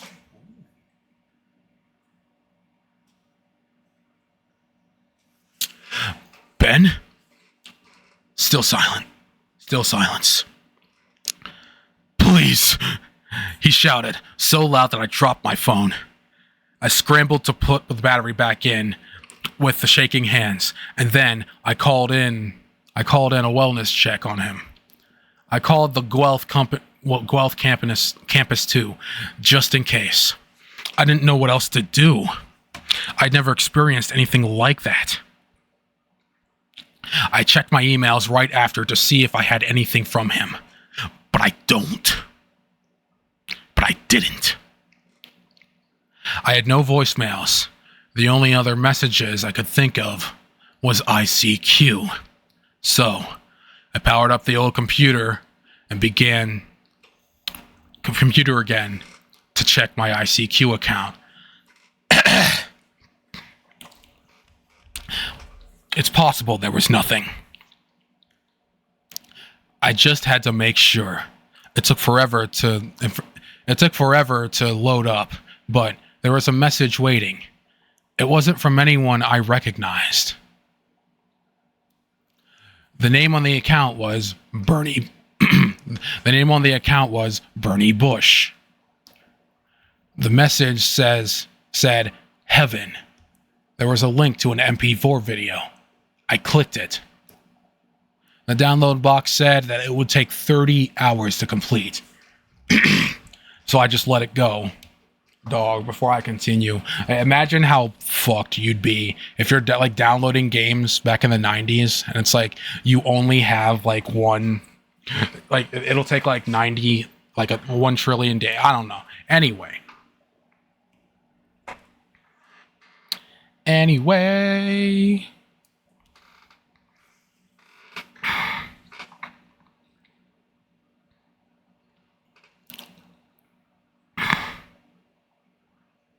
I tried replying to Bernie too, but ICQ alerted me that the account was disabled. I also couldn't find any results on any search for such a person. I didn't think Ben would ever make a fake account like that, but how did Ben know about the message? I got contacted by someone from Guelph University's campus security later that day. They asked me when I'd last spoken to Ben. I told them he just called. They said he hadn't been to work in a few days, and he's not been answering the phone. I was apparently the last one to ever hear from him. They recommended I file a missing persons report. I asked if his family should do that, but the dude just snorted. So I made the report over the phone to the Guelph PD. I was pretty worried about the guy. I hope he was okay. I also hoped his disappearing had nothing to do with anything I got him involved in. The next day, I got an email replying to my post news group. What? That's okay. I got a reply to my post in the news group. I recognized the address. It was the same person. It was the same person who posted about the dog. She said I needed to call her urgently and provide a 1-800 number, followed by what looked like a license plate number. 472 BMT. When I called, I got an interactive menu system for a tanning supplies company. When I listened to the options, I got the idea that 472 BMT might be how to navigate the menu.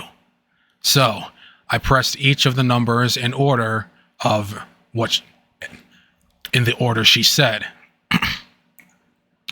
The system said I was being transferred to an account specialist. I heard someone pick up the line.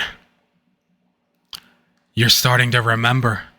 You're starting to remember. You're starting to remember, aren't you? A voice said. I think I gasped. She said she couldn't talk long, so I had to just listen. She wanted to tell me something that might help me. She said she started remembering about a year ago.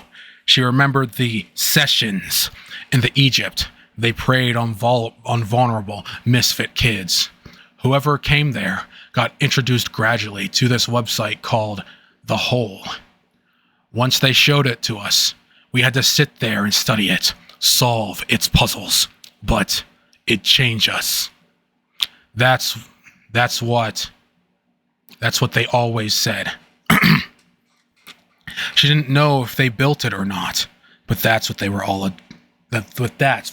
about. I think we're still in the hole.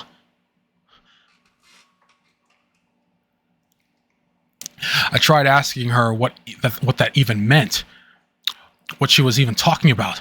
She had already hung up before I got the chance. I tried calling her back, but the menu options didn't work anymore because fucking course they did. Okay, I'm sorry. Anyway, because of course they didn't. I was more confused than ever.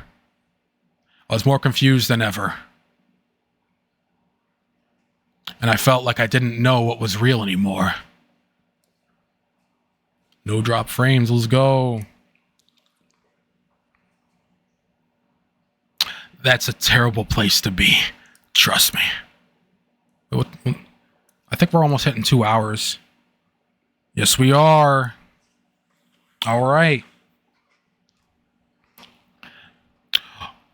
All I was sure is that I'd come into something very wrong when I was a teen, and it was coming back. I didn't know why it took a vacation or what it wanted. I just wanted to get my life back to normal. After that, I suddenly remembered the video file I left downloading on my old computer. I checked it, and it had completely downloaded. I wasn't sure I wanted to know what it was, but I played it anyway.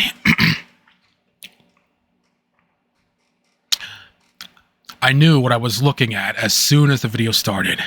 It was footage of inside the Egypt.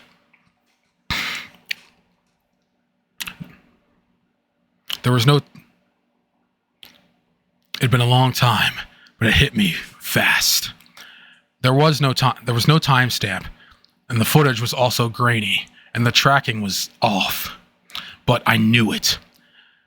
It looked like it was from a corner security cam. They were all there, sitting at our computers. Strangely enough, our backs were to the monitors. Oh my gosh.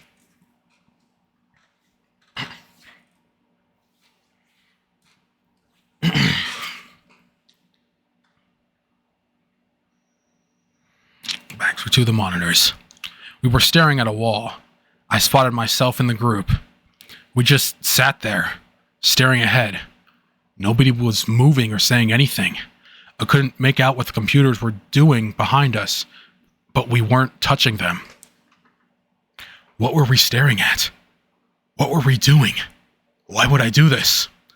I couldn't remember these events at all. I was the only one that ever looked away from the wall. I kept glancing over behind the bar.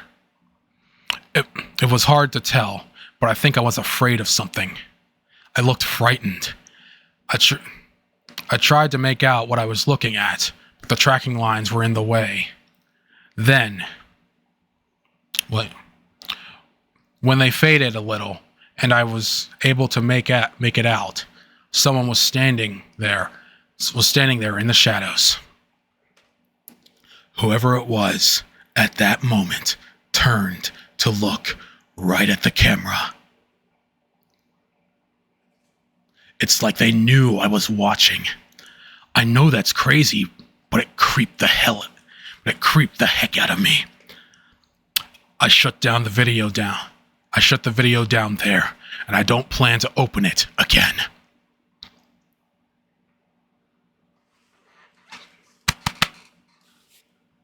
Oh gosh. After that, I kept researching the new way, because there had to be something to it. I was able to find a record that mentioned the owner's name, Bernard K. Butch, the same name as on the ICQ message. I looked for obituaries, white lists, white pages, anything that could lead me to him.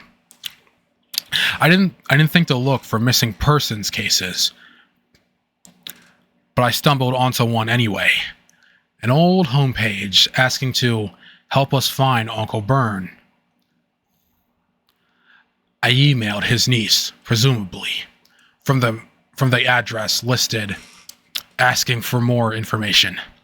The page was made in the year 2000, so I didn't expect the email to work. But it did. I got a reply the same day asking me how I knew Uncle Bern. I wasn't sure how to answer, but I decided to go with honesty. I told her more or less whatever was going on, leaving out the parts that would make me sound delusional. This is what I got back.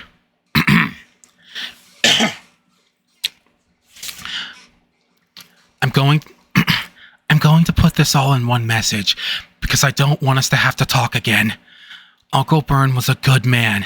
He used to be a rabbi. He raised me after my parents died in an accident. He was good with electronics. He thought computers were the future. That's why he called his company The New Way. He bought up all the commercial space he could afford with his inheritance. All over the country. It was more than he could handle. So he just rented it out. Life was good. He kept selling computers in his little shop. I helped when I got home from school and on weekends. He kept bees, and I helped with that too. Really, life was good. Until he married Connie in 1994. He met her during a visit to Europe. He said she worked in the same orphanage she'd been raised in, and nobody knew much else about her. She was a strange woman. She didn't like me. She was into things that scared me. I saw her make a homeless man cry by staring at him. Animals would go silent. Animals would go quiet when she was around. Sometimes she'd hide under my bed for hours waiting for me to go to bed at night. When I did, she'd slide out and grab me. I'd scream and scream. She'd walk away like nothing happened. She didn't laugh or say anything. It wasn't a prank. It wasn't a prank or joke. It was something else. I didn't understand. I still don't.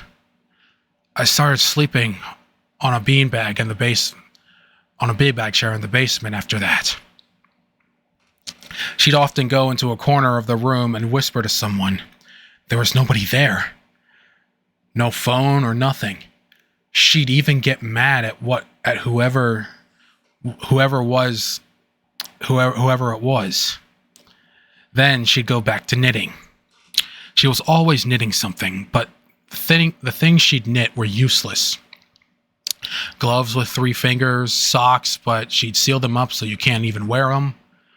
I don't hate her. I was scared to death of her. I don't know why she made Uncle Bern so happy. I remember the first day she started pressuring him to turn his rental spaces into internet cafes.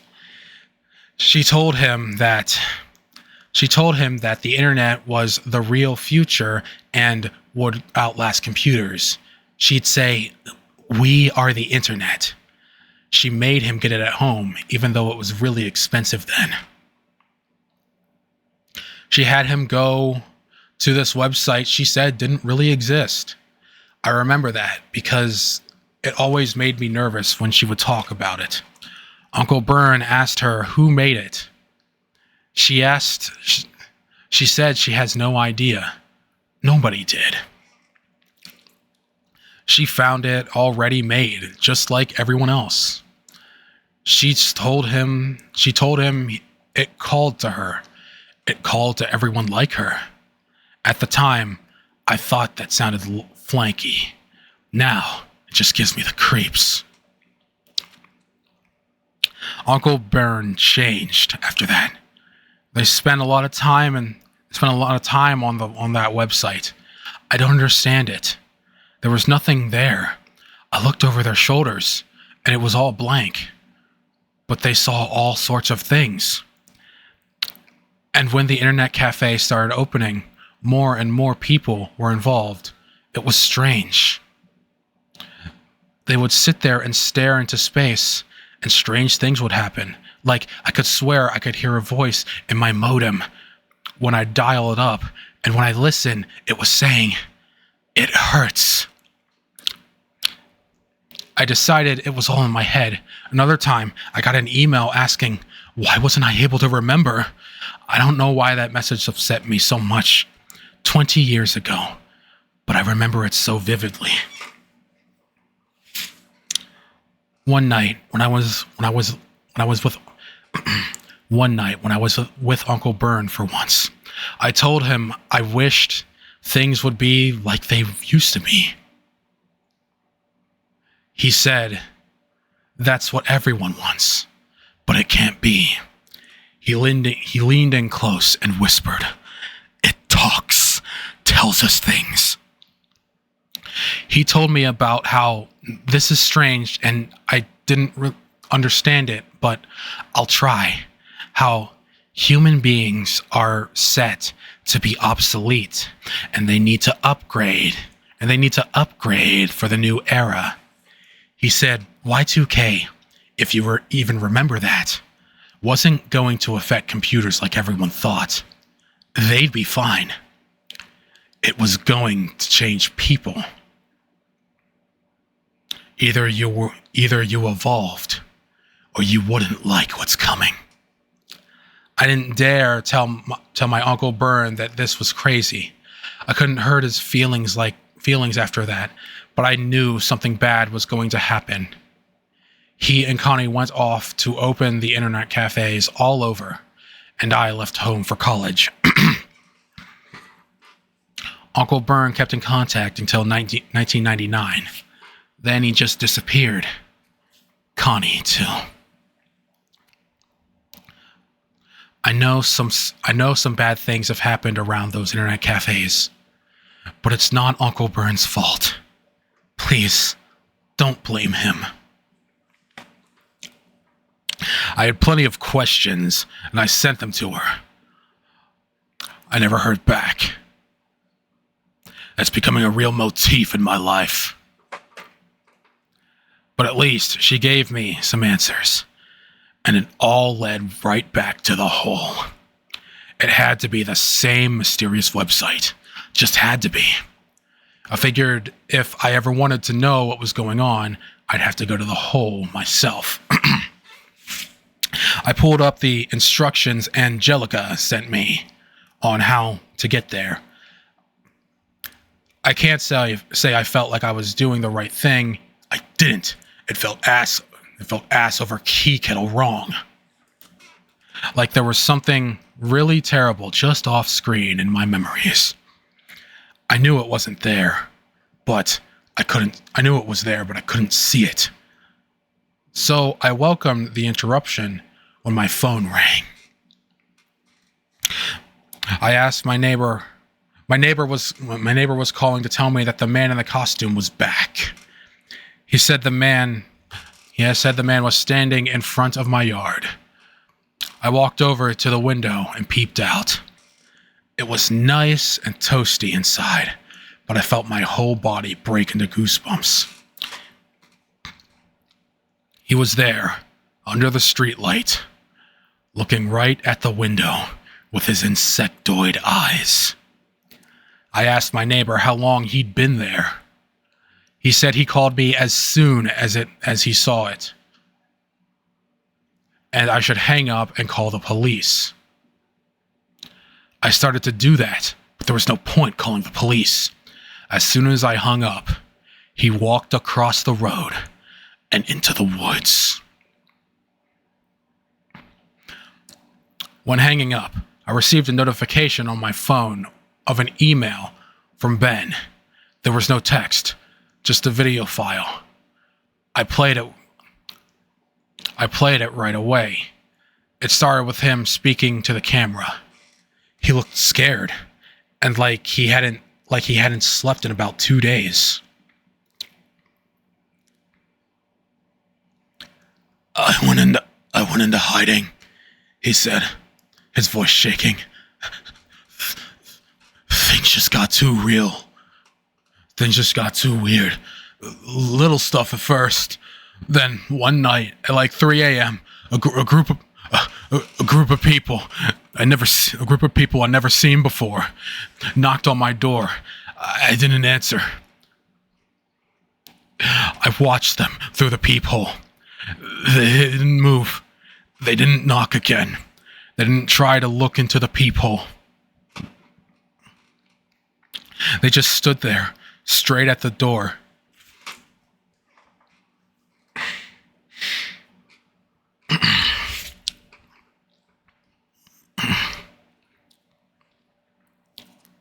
They didn't look homeless or crazy, just people. Normal, everyday people. I called through the door that they had the wrong address. They started laughing, loud, fake guffaws, then silently walked away. Then I started getting calls where all I can hear is a man growling like a dog on the other end, and a few growly words like "why" and "abracadabra." It must have really gotten to me, man, because I started having fits. I don't know what I do during these fits. I know I upset a lady at the grocery store.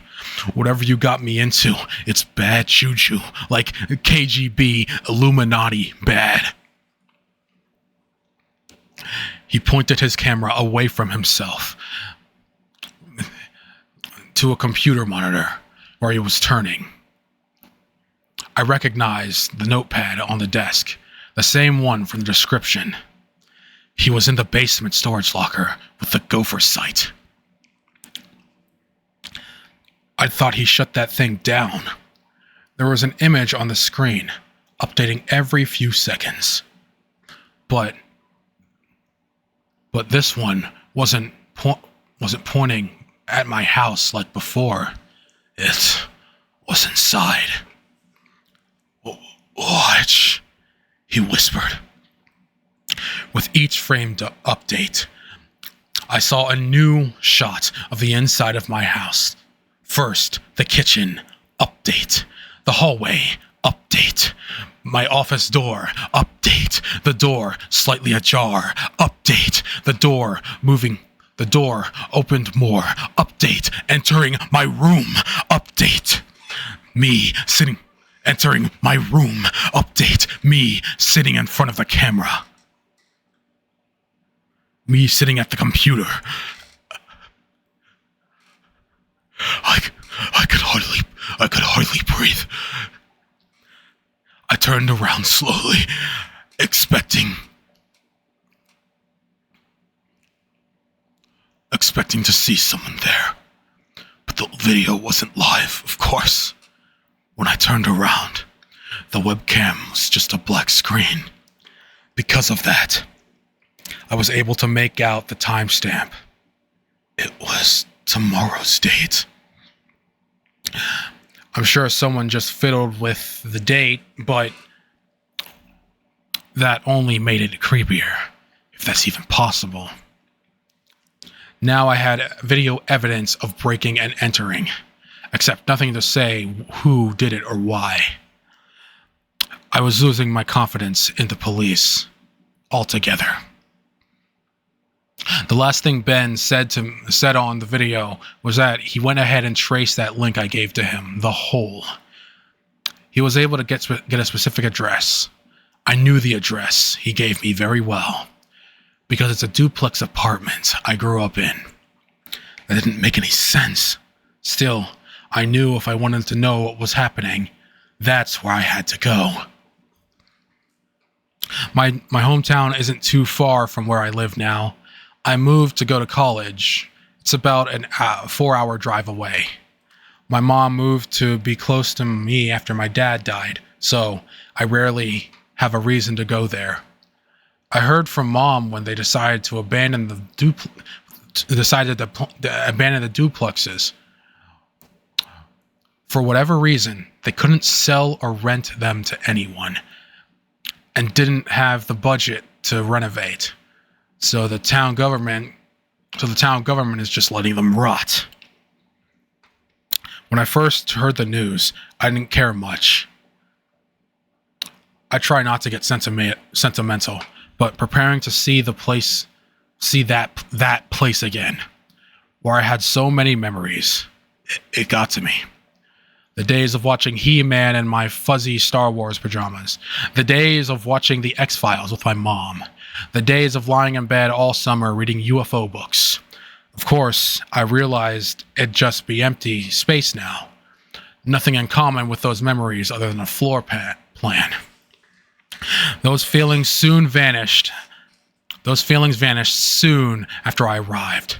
I was able to sneak in through the living room window in the back, just like I used to do when I'd get home from school and realize I forgot my keys. The moment feet hit the linoleum, the moment feet hit the linoleum floor, I heard it.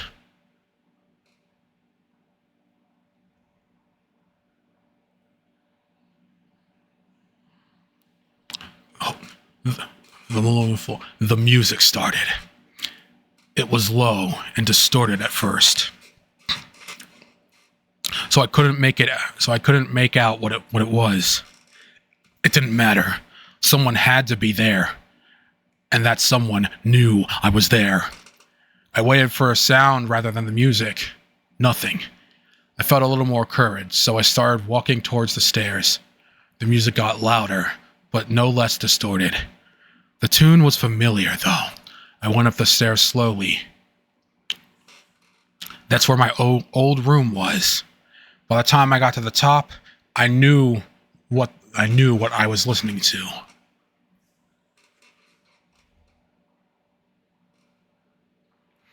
Early in the Morning by Vanity Fair. Definitely an oldie. And it was coming from a grimy old radio popped in front of my bedroom door. That was odd because the same song started playing again when it reached the end. What radio station plays the same song twice in a row?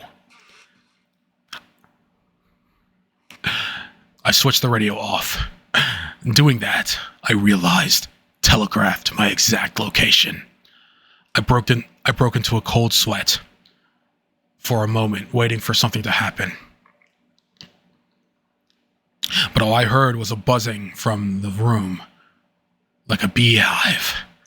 I noticed my name placard was still on the door. Other people had lived there after Mom left. I'm sure of that. Either those people chose to leave my name on a door in their own home, or someone had put it back. Either way, it was weird. I opened it. Oh gosh. Oh man, it's almost 7. I need to finish this. Still got 7 hours. Nice. I didn't and still don't know how to react to what I saw inside.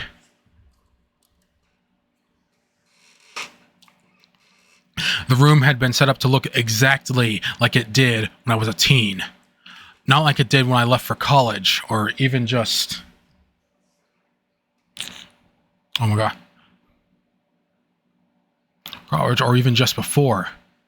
Like it did in 1999. Down to the details. The Halloween lights around Halloween lights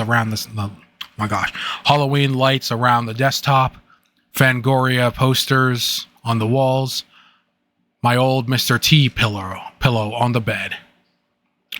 Someone had to have known my room in intimate detail to have done What is wrong with me today? To have done this.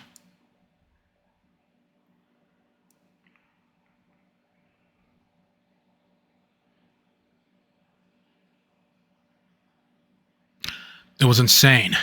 Me, my mom, and Ricky were about the only ones. But there were some details that were off. At first, that was comforting. Then, the more I thought about it, they seemed intentional.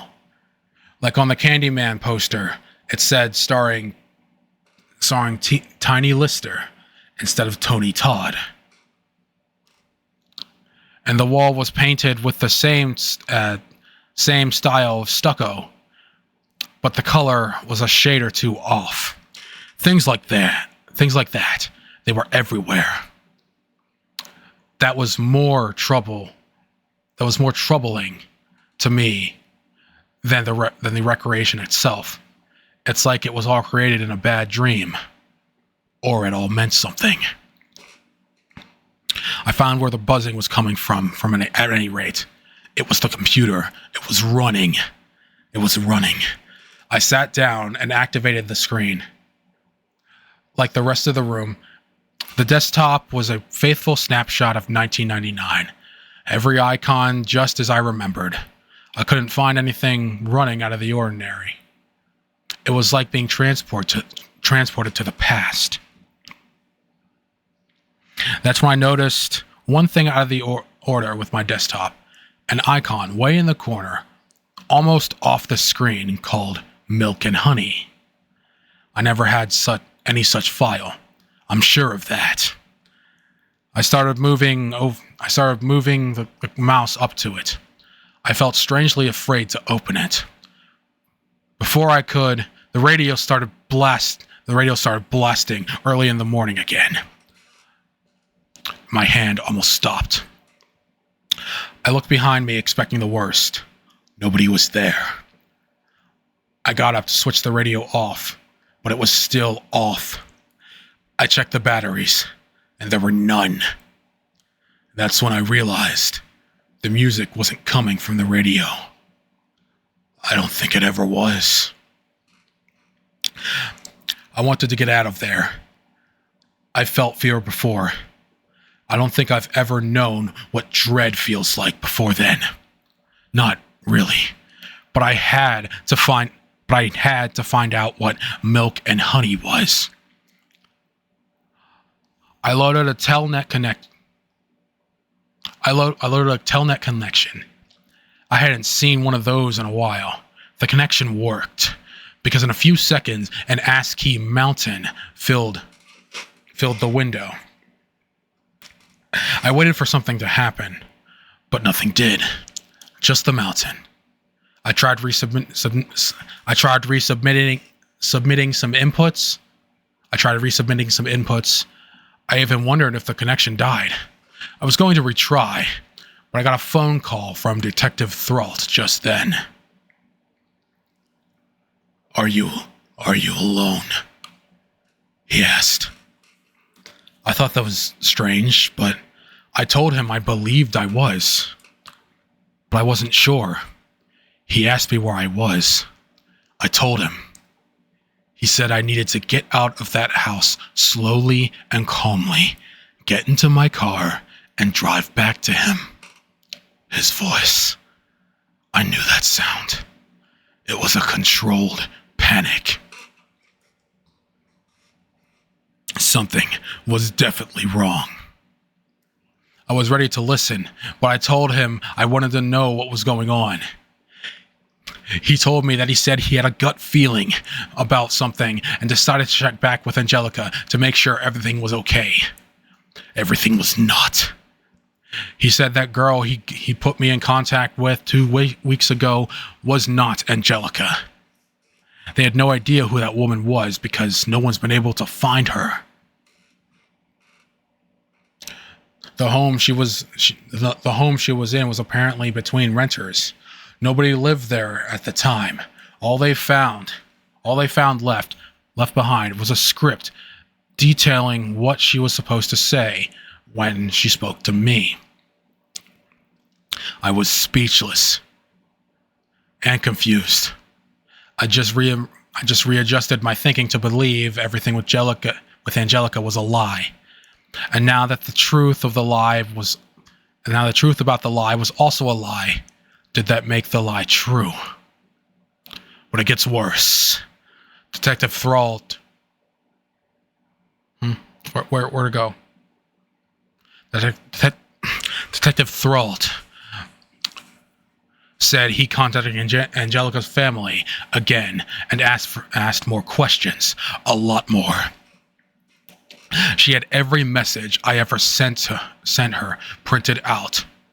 Pictures of me, a map of my hometown, a doll. Did I know of any such pictures? I couldn't speak. He took my silence for a no, and he was right. There's more, he said, but you have to get back here now, calmly. I thanked him and prepared to do just what he said. That's when I noticed more had happened on the Telnet screen. There was a question. Are you alone? Is that you? I asked, but the detective had already hung up. I didn't really think it was him anyway. I just hoped. I responded in the Telnet client that I believed I was alone. As soon as I did, sound started coming from the computer speakers. It came out slow and garbled. This message is a warning transmitted by dilations after 2100. Break this device. Shut it all down. Get out. Save yourself.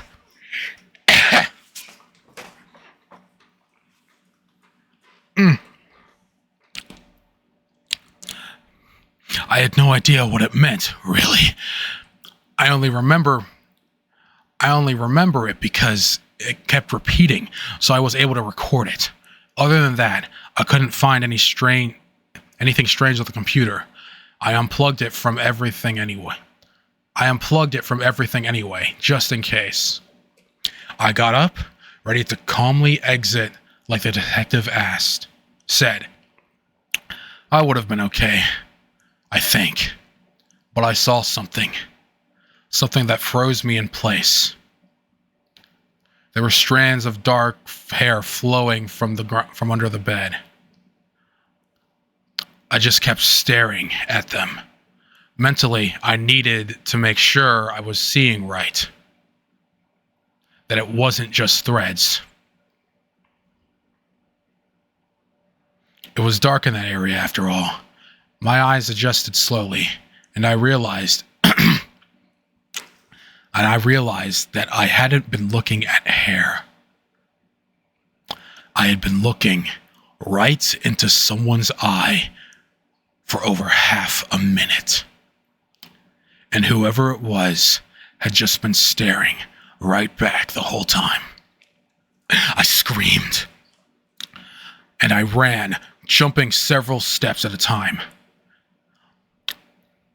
Out of the front door. Sure, it wasn't my proudest moment. What matters is I lived. I don't know who that was. I didn't want to find out. Knowing I was being watched the whole time, it still felt like the eye was on me. That pretty much ruined my memories of that place forever. There was just one other place. There's just one other thing to do in town while I was there. The Egypt.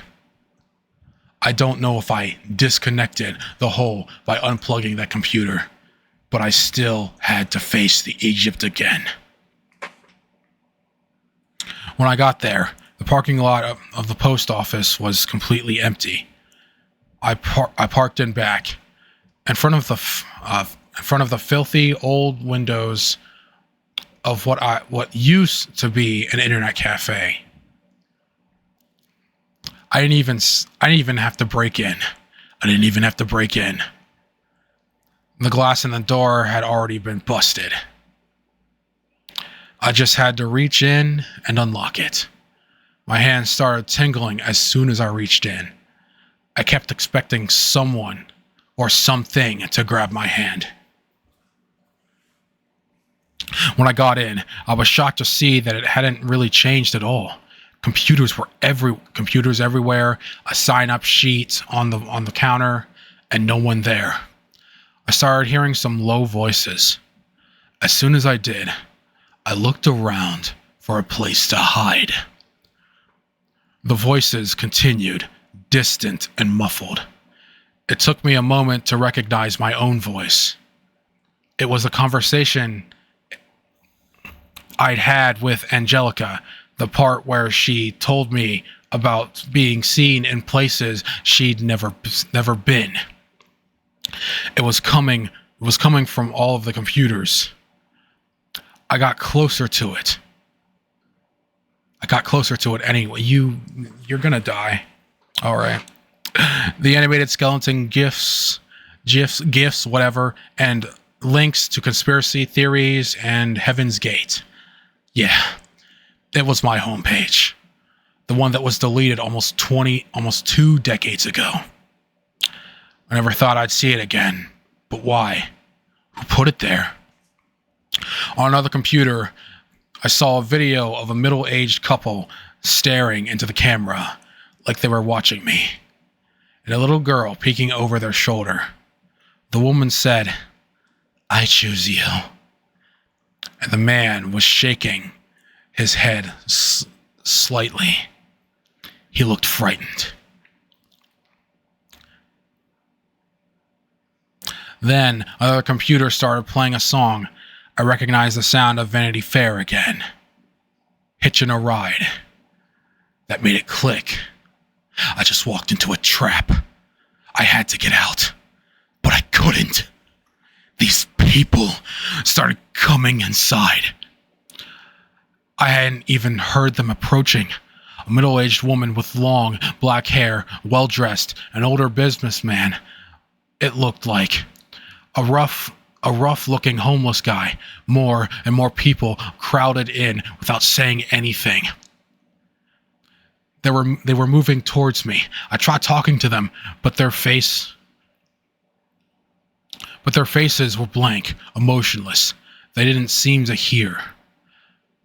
I ran into the bathroom and closed the door behind me. It had a simple turn the bolt lock, so I locked in. I pulled out my phone to see if I could get the police, but there was no signal. I started hyperventilating and had to catch myself against the wall. That's when I remember the story about the guy knocking on the wall. Maybe there weren't bricks on the other side. I knocked for a hollow spot, and when I found one, I started kicking a hole in the drywall. I tore the rest of the hole open with my hands. There was space back there. I used my phone's flashlight to look inside. The space was about 2 feet in width. Oh my god. 2 feet to the brick wall. I stepped inside. There were tons of floppy disks and stashed in here. It was crazy. I heard those people breathing outside the door. They weren't trying to open or beat it down. They were breathing heavily against it. Then I saw something moving under the door frame. I thought it was a finger slipping moving under. I thought it was a finger slipping under, maybe trying to grab a shoelace or something. But it was too pink, too wet. It was a tongue. One of them was licking under the door. That scared me enough to go deeper into the space, stumbling over pieces of sheetrock. But there was nowhere to go. While I had waited for anything to happen, I noticed 2 things. While I waited, one, written above the hole I had just made on the side, the hole had been painted. The other, it wasn't sheetrock I was stumbling over. It was bones. I don't know how long I sat there. Suddenly, the breathing sound stopped. A few minutes later, Detective Thralt burst into the bathroom. The door splintered at the first thrust. Those people could have gotten into me if they wanted to. The detective said no one was out there when he arrived. While he escorted me out, I saw all the computers were gone. The guest booked, all of it. But the bones and floppy disks were still there.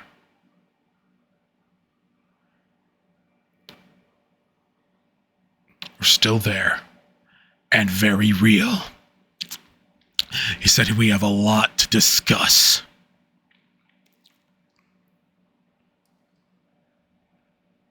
Oh man, we're hitching 3 hours. Oh dear.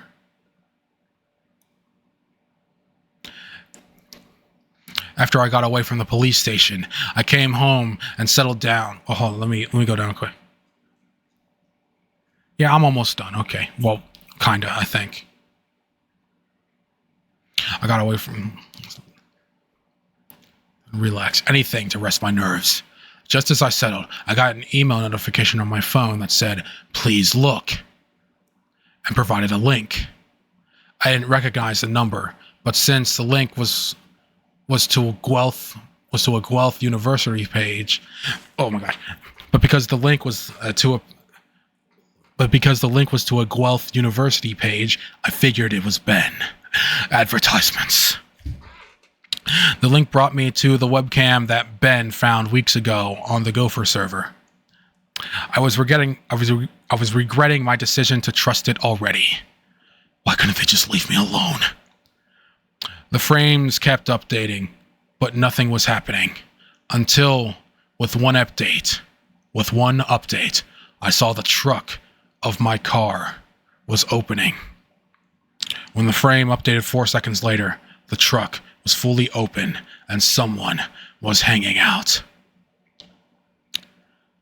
I guess I was mesmerized because I just kept watching, waiting for the next frame update. Whoever it was, he was standing right at my door. I went to my front door and looked out the peephole. No one was there. I looked at my phone again to check the webcam. Someone was, or should be, standing right in front of it. Maybe it was something that happened in the past. I looked through the peephole again, and it was blocked.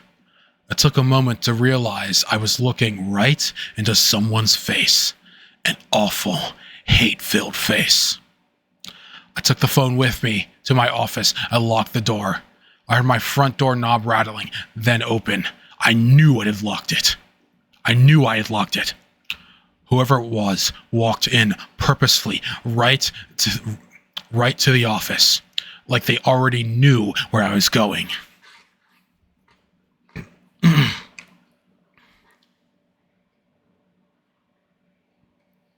I didn't have much confidence in the lock. I expected the door to fly open immediately. Instead, I heard a weird, distant voice, just like when I spoke to Ricky. It was like the weather radio turned to the wrong frequency. Why did you leave? I called 911. I heard the operator pick up, but I couldn't speak. The door opened, and this person walked in. His face was hazy, but it was familiar. He had some kind of weapon. He forced me to get on my computer and go to the hole. He walked me through each step. I didn't have a choice. I did it. After all those years, there it was. The same bland page that seemed to do nothing. But I could feel it like fingers poking in my brain.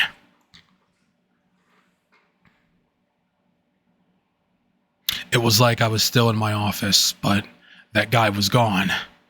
So were other things. I could see things that were there, that were always there, but weren't really there. It was all the same, but just a little different. I was still on the phone with 911, I realized. I had tried to tell the operator that the man was gone. Nothing I said was coming out right. I kept telling the operator that I thought I saw a pussycat. And the operator was telling me, "That's the captain. He's a jackal, and he's not happy with you." You ever heard of freaking? Someone asked. It was distorting. But I knew right away I was looking at Ben. And I wasn't in my home. There was a guy standing with Ben I didn't recognize. I asked if I was in Guelph and how I got there. He assured me I was in a motel in my hometown. He didn't trust technologically facilitated communications anymore. So he came all the way to talk to me. And he introduced his associate as Milky. Hey, there he is.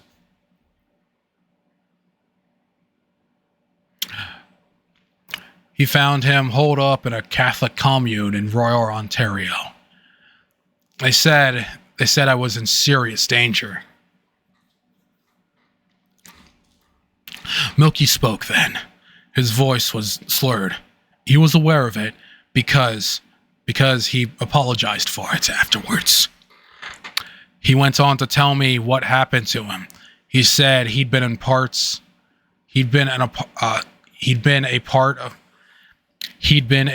of his hacking community for years. Nothing for profit. Just good old-fashioned mischief. They especially like dicking with fringe and religious groups. Oh my. Oh dear, okay. Damn it. What have I done?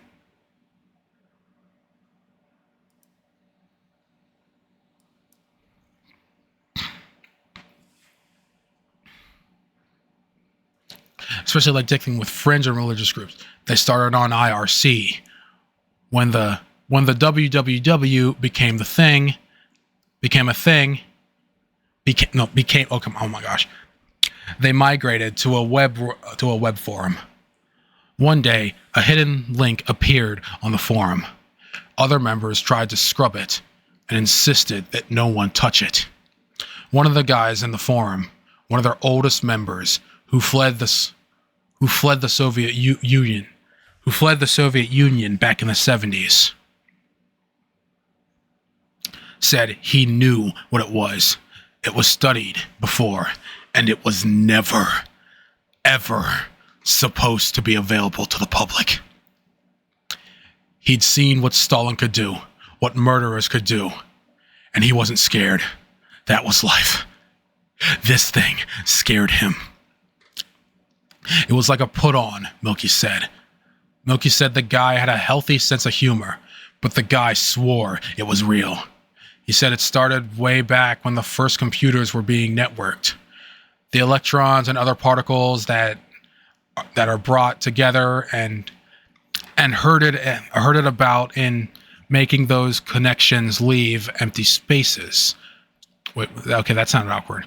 The electrons and other particles that are brought together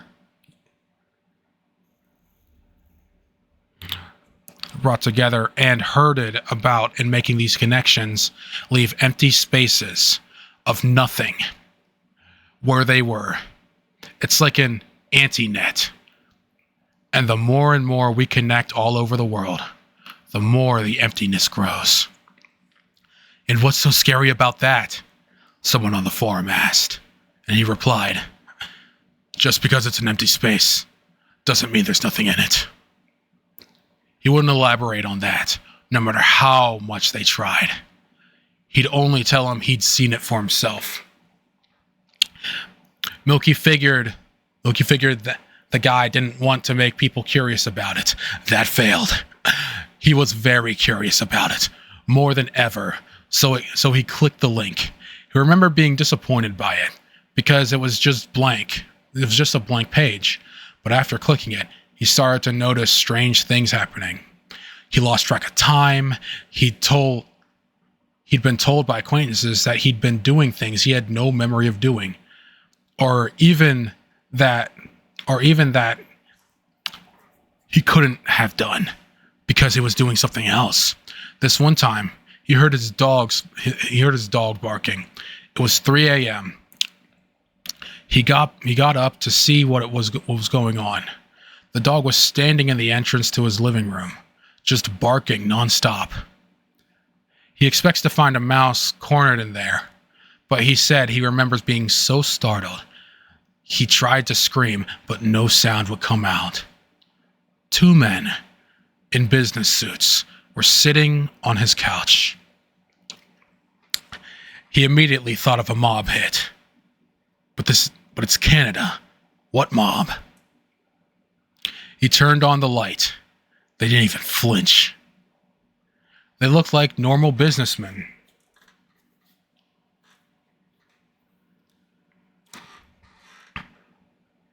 They were staring at the floor, drinking Capri Sun. He told them to get out of his house or he'd call the police. They just got up and left. On the way out, one of them said, "You asked us to come and sit. You asked us to come and sit." He never saw those men again in his life.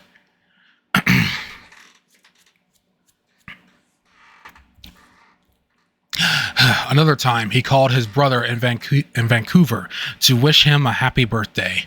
They had a pleasant chat and hung up the phone and went about his business. About an hour later, it hit him like a punch in the gut. His brother died 2 years ago. He always called him on his birthday. He just did it so reflexively. And when he got an answer, it was like old times. "Who the hell was I talking to, man?" he asked.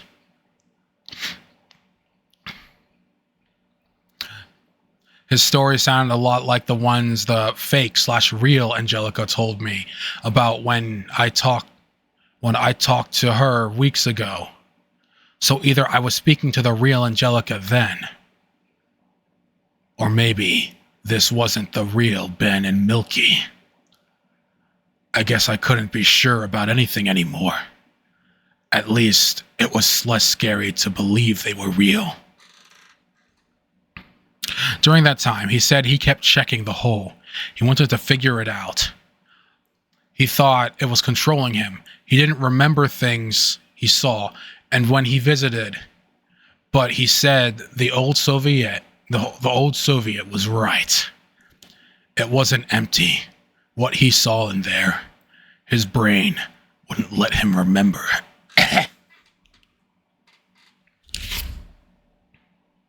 I just wanted to know why all this was happening. Ben stepped in. He said there's only one way there's only one way he can think of this site. For this site. If it can be called that. To influence the mind that way. It has to be electromagnetic emissions. It must somehow be able to read them off us and produce them as well. It's a technique that was experimented with as a form of freaking, but never with biological systems. As to why, he didn't think there was any purpose. It was just there and did what it did. It was the anti-net. It introduced emptiness, division, and chaos instead of connection. That's just a byproduct of existence, and its existence is a byproduct of the internet. Like angry Facebook arguments are a byproduct of the internet. It was never supposed to be something you could just navigate to. It was theoretical. A thing a few computer scientists knew about. Somehow, someone leaked it there. It was all over. It was buried on the Heaven's Gate website. Hacking forums, occult sites, the fringe of the internet is where it moved.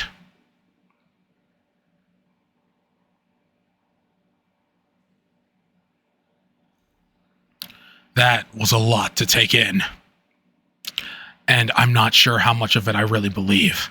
On top of that, apparently several hours had passed since that man made me click the hole. I suddenly remembered the 911 operator said to what the 911 operator said to me. "Who's the captain?" I asked.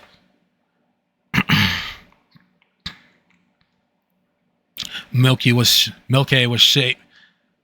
shaving when I asked him. His hand stopped moving. I saw in the mirror tears forming in his eyes. He was visibly shaking. "Captain Meat, from the hole. It looks kind of like a dog."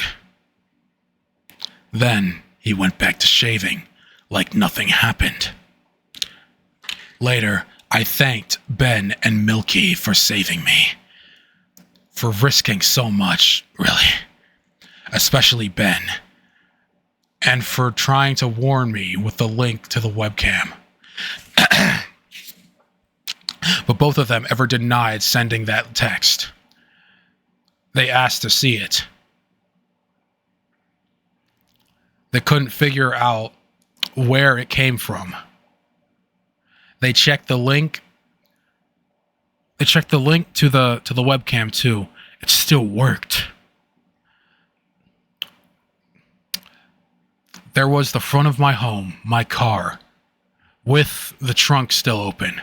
We watched for a few frame updates before Ben noticed someone was in the trunk.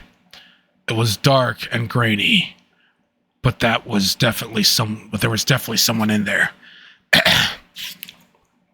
And I shuddered when we all agreed that whoever that person was, they were looking right at the camera.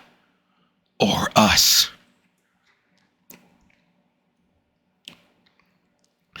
We turned it off. I woke up in the middle of the night. I woke up in the middle of the night a few nights later.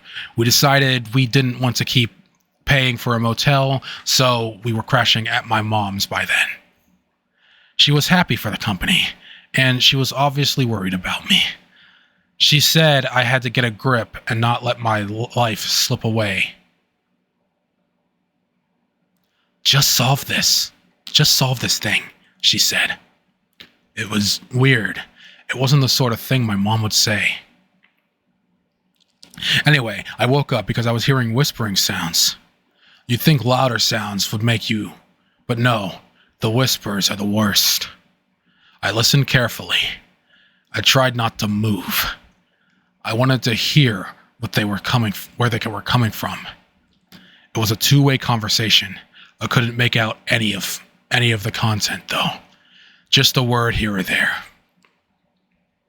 I got up slowly and looked towards the corner of the room. That's where I thought the sounds were. It took a while for my eyes to adjust. When they did, I saw Milky kneeling in front of one of the electrical sockets. He'd whisper something into it, then turn his head and wait, and whispers came back. He saw me looking and said, "Some trick, huh?" I guess it was ventriloquism. But why do that alone in the middle of the night? Because he was crazy. I got out of bed and went out to the kitchen for water.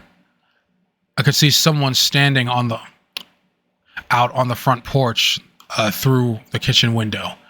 Figuring Ben couldn't sleep either, I went to ask him if Milky was really okay, because he didn't seem to be. I flicked on the outdoor light and stepped out.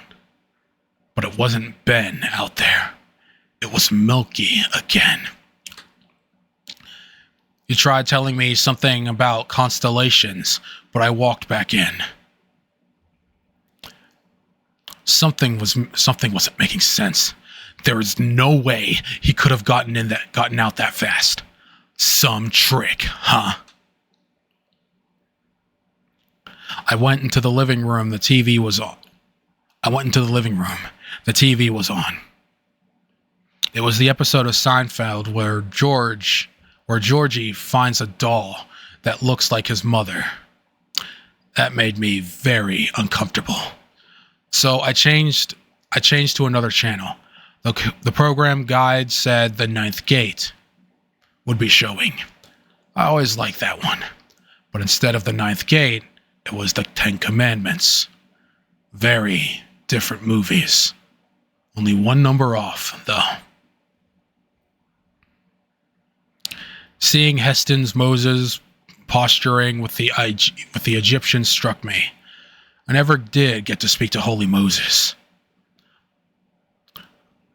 I let myself be distracted, chased off, or both. And everything happening just seemed to be getting more and more filled with coincidences and connections that weren't adding up, or adding up too well. Oh gosh.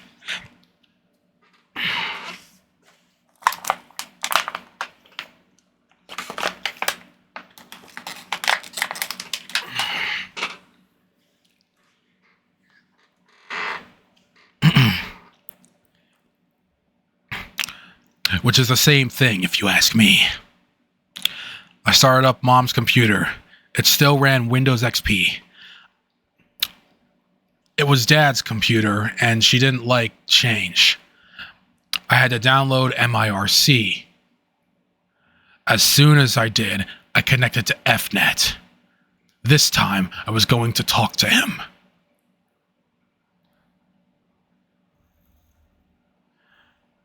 As soon as I did, I connected to FNet. Okay. This time I was going to talk to him. He wasn't hard to find. Just a who is, and there he was. At H1N1. He was the only one there besides me. Not a lot of bird flu fans, I guess.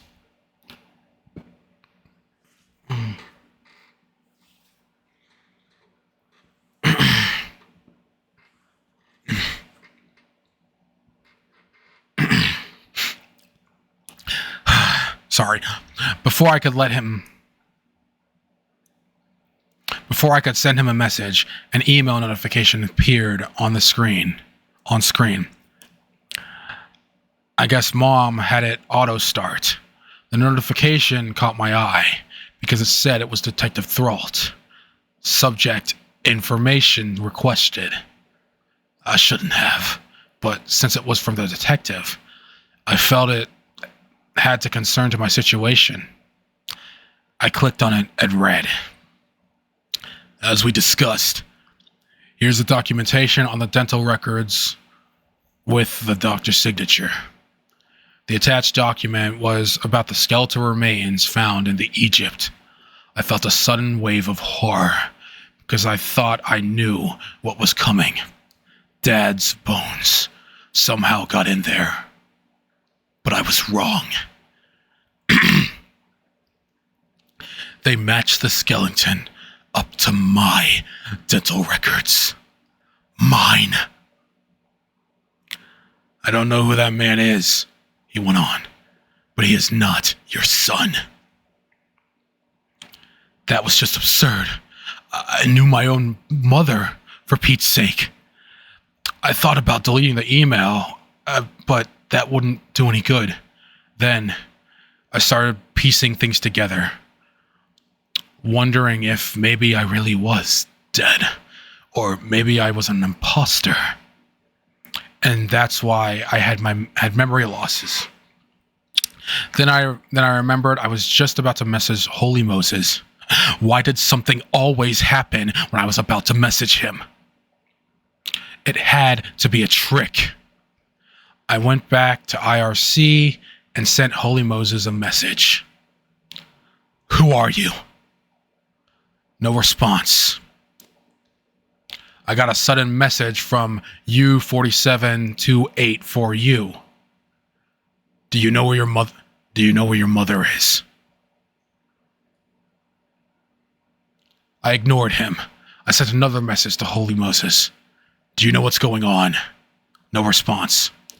U4728 messaged me again. Are you sure she's okay? I took a chance on what I remembered from Angelica's story.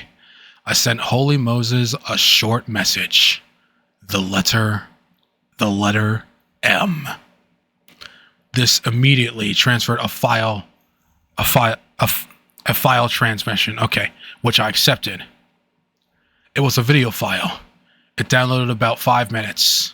If Holy Moses was as old as they claimed, this video would have taken a day or two back then. The video was called Freedom.mov. Milky came in from outside, stood a few feet away from me, and stared at me. That was unnerving enough. Then, the pantry door started to open. Ben stepped out. He had to have been sitting cramped in there all that time. He also stood still and just stared at me. My mom came in from outdoors. Why was my mom outdoors, and where? She joined Milky and Ben. What's going on? I asked them. They didn't speak. I felt the tension in the air and the reassurance that something would happen. The suspense and stillness was getting worse. That anything they could do to me was worse than anything they could do to me. My heart was beating so fast. And after I had been hearing a dripping sound for a minute or two without paying attention. Too much was going on. Now I looked to where the sound was coming from. I saw a fat beetle crawling out of Milky's sleeves, over his hands, and dropping to the floor. What was going on? I think I was so afraid I couldn't feel it anymore. Slowly, I grabbed a loose USB dongle, attached it to my phone, and the computer. I'm surprised the old computer could read the phone, but it did. While they stared at me, I transferred the video file to my phone, unplugged the dongle, took my phone, and ran to the bathroom, where I locked myself in. What's that?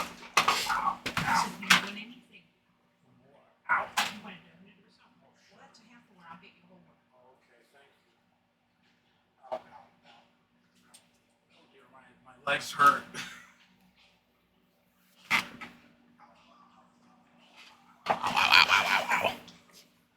Ow.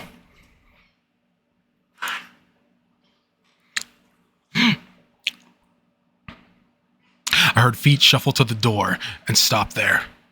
I turned on the shower to drown out the sound, and then started watching the video. The webcam being used was severely damaged by the... Thank you. You're welcome, honey.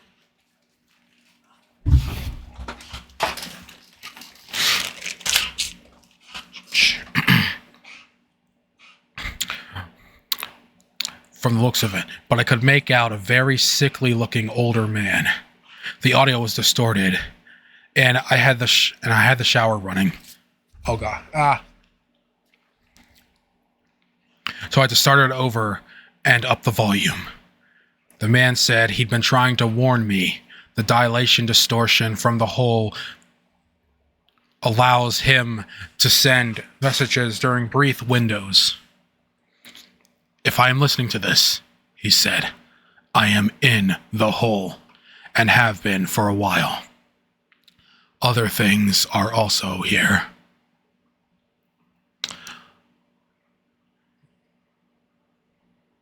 While he spoke, I kept hearing screams in the background of the recording. Some sounded closer than others. He said these things don't want me to go anywhere. I need to get out before it's too late. He knows, he said, because he's me.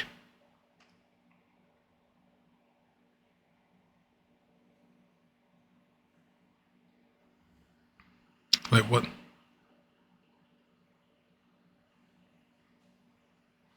The last thing he said before the video ended abruptly was, the birds and the bees.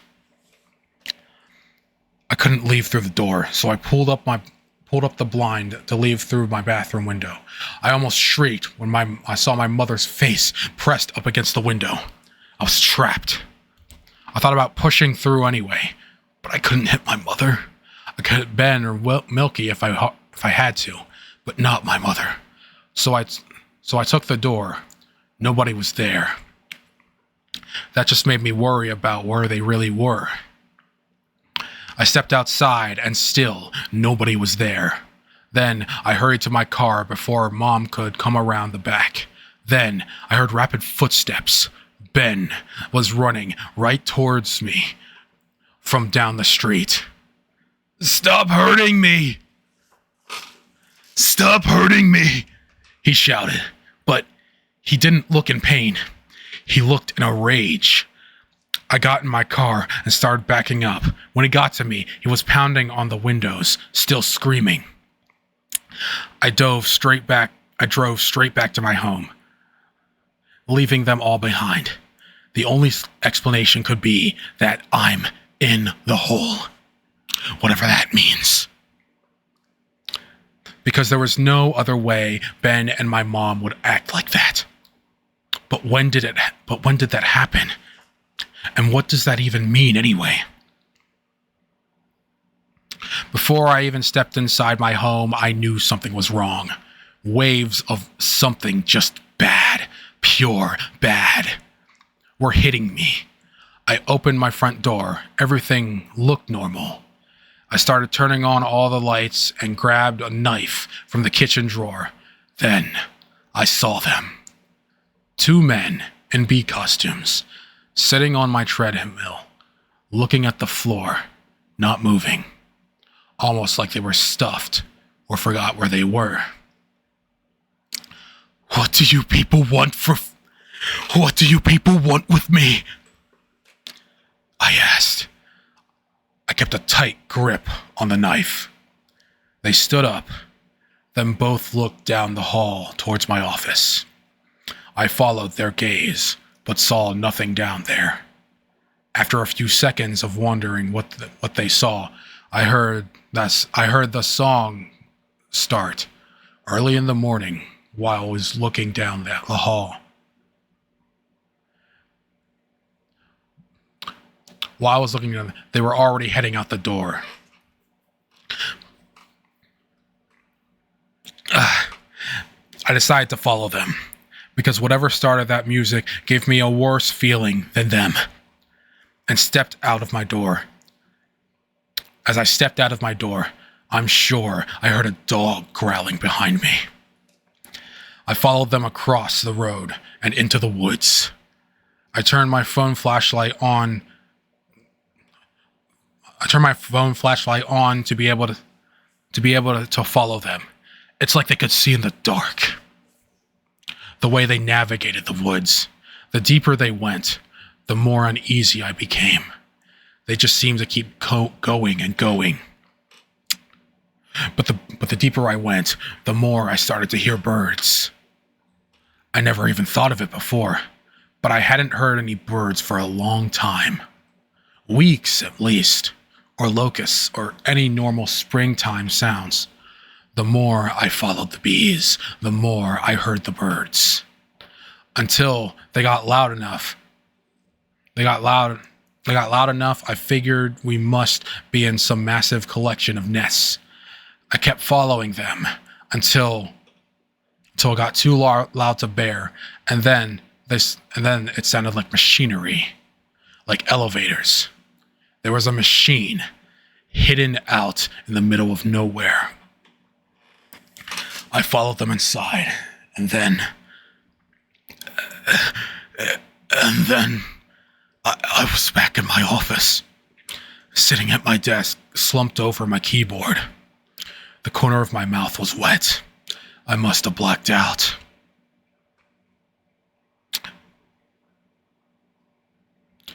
I picked myself up. It felt like I was just waking up from a deep sleep. The room was bright with sunlight. I could hear birds chirping up a frenzy outside. My screensaver was on. When I shifted the mouse just to see what time it was, there was an email from the globetrotter.net. Angelica. It read, "Pretty interesting, huh? You could spend the rest of your life in there." I sat distorted for a while before I realized I had to urinate, eat, and drink. When I had done those things, I looked around my room for clues. The knife I had taken was back where it belonged. My old computer was put up in its box. I called my mom to ask if she was okay. She didn't even remember any of the events from the previous night. That's when I remembered the video on my phone from Holy Moses. I checked, and it was still there. I knew I wasn't dreaming. I played it back. Here would be my evidence. The video was 2 minutes of distorted audio and video. And all the distortions, no recognizable sounds or images. That was a few weeks ago. It's taken me some time to get calibrated to reality. Nothing strange has happened since. I can't explain what happened. Maybe I had a psychotic break. I was under a lot of stress at work. Maybe someone was gaslighting the hell out of me. Maybe there really is a secret website that uses electromagnetic waves to mess with your mind. I'm just glad it's just over. I'm glad to be going back to work like a regular person. What? Oh, thank you.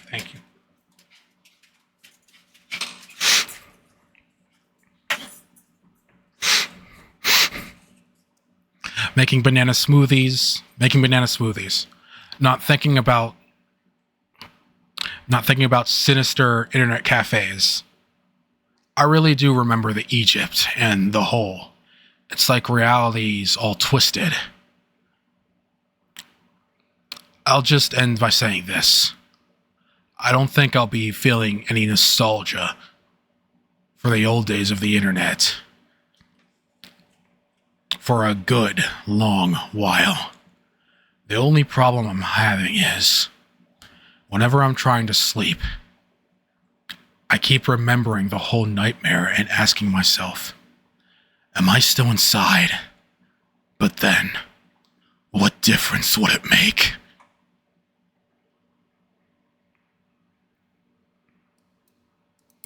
Good ass story. A lot of typos, but good ass story. So good. What am I doing? So I'm going to go.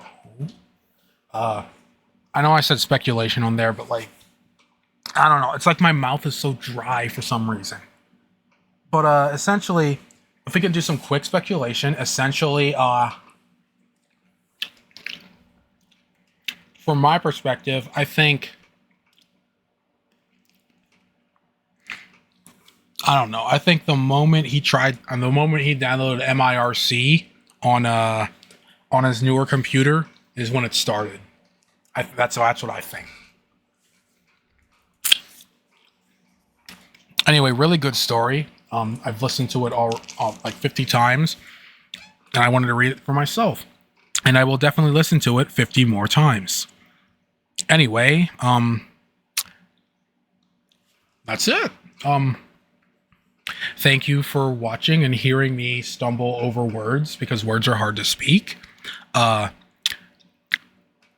might stream later on tonight. You know, I don't have Zelda. I'm not really into Zelda. You know, I might pick it up, but probably next week, because I get my paycheck next week. Anyway, thank you very much for coming out. I hope everyone enjoyed this. You know, me reading, and why is it like this? Damn it! Oh my god! Oh my god! So anyway, yeah. Hope everyone has. Damn it! I hope everyone has a wonderful evening. And if I'm back, I'm back. If I'm not, then I'll probably stream tomorrow. So peace out, and have all of yourselves a damn good one.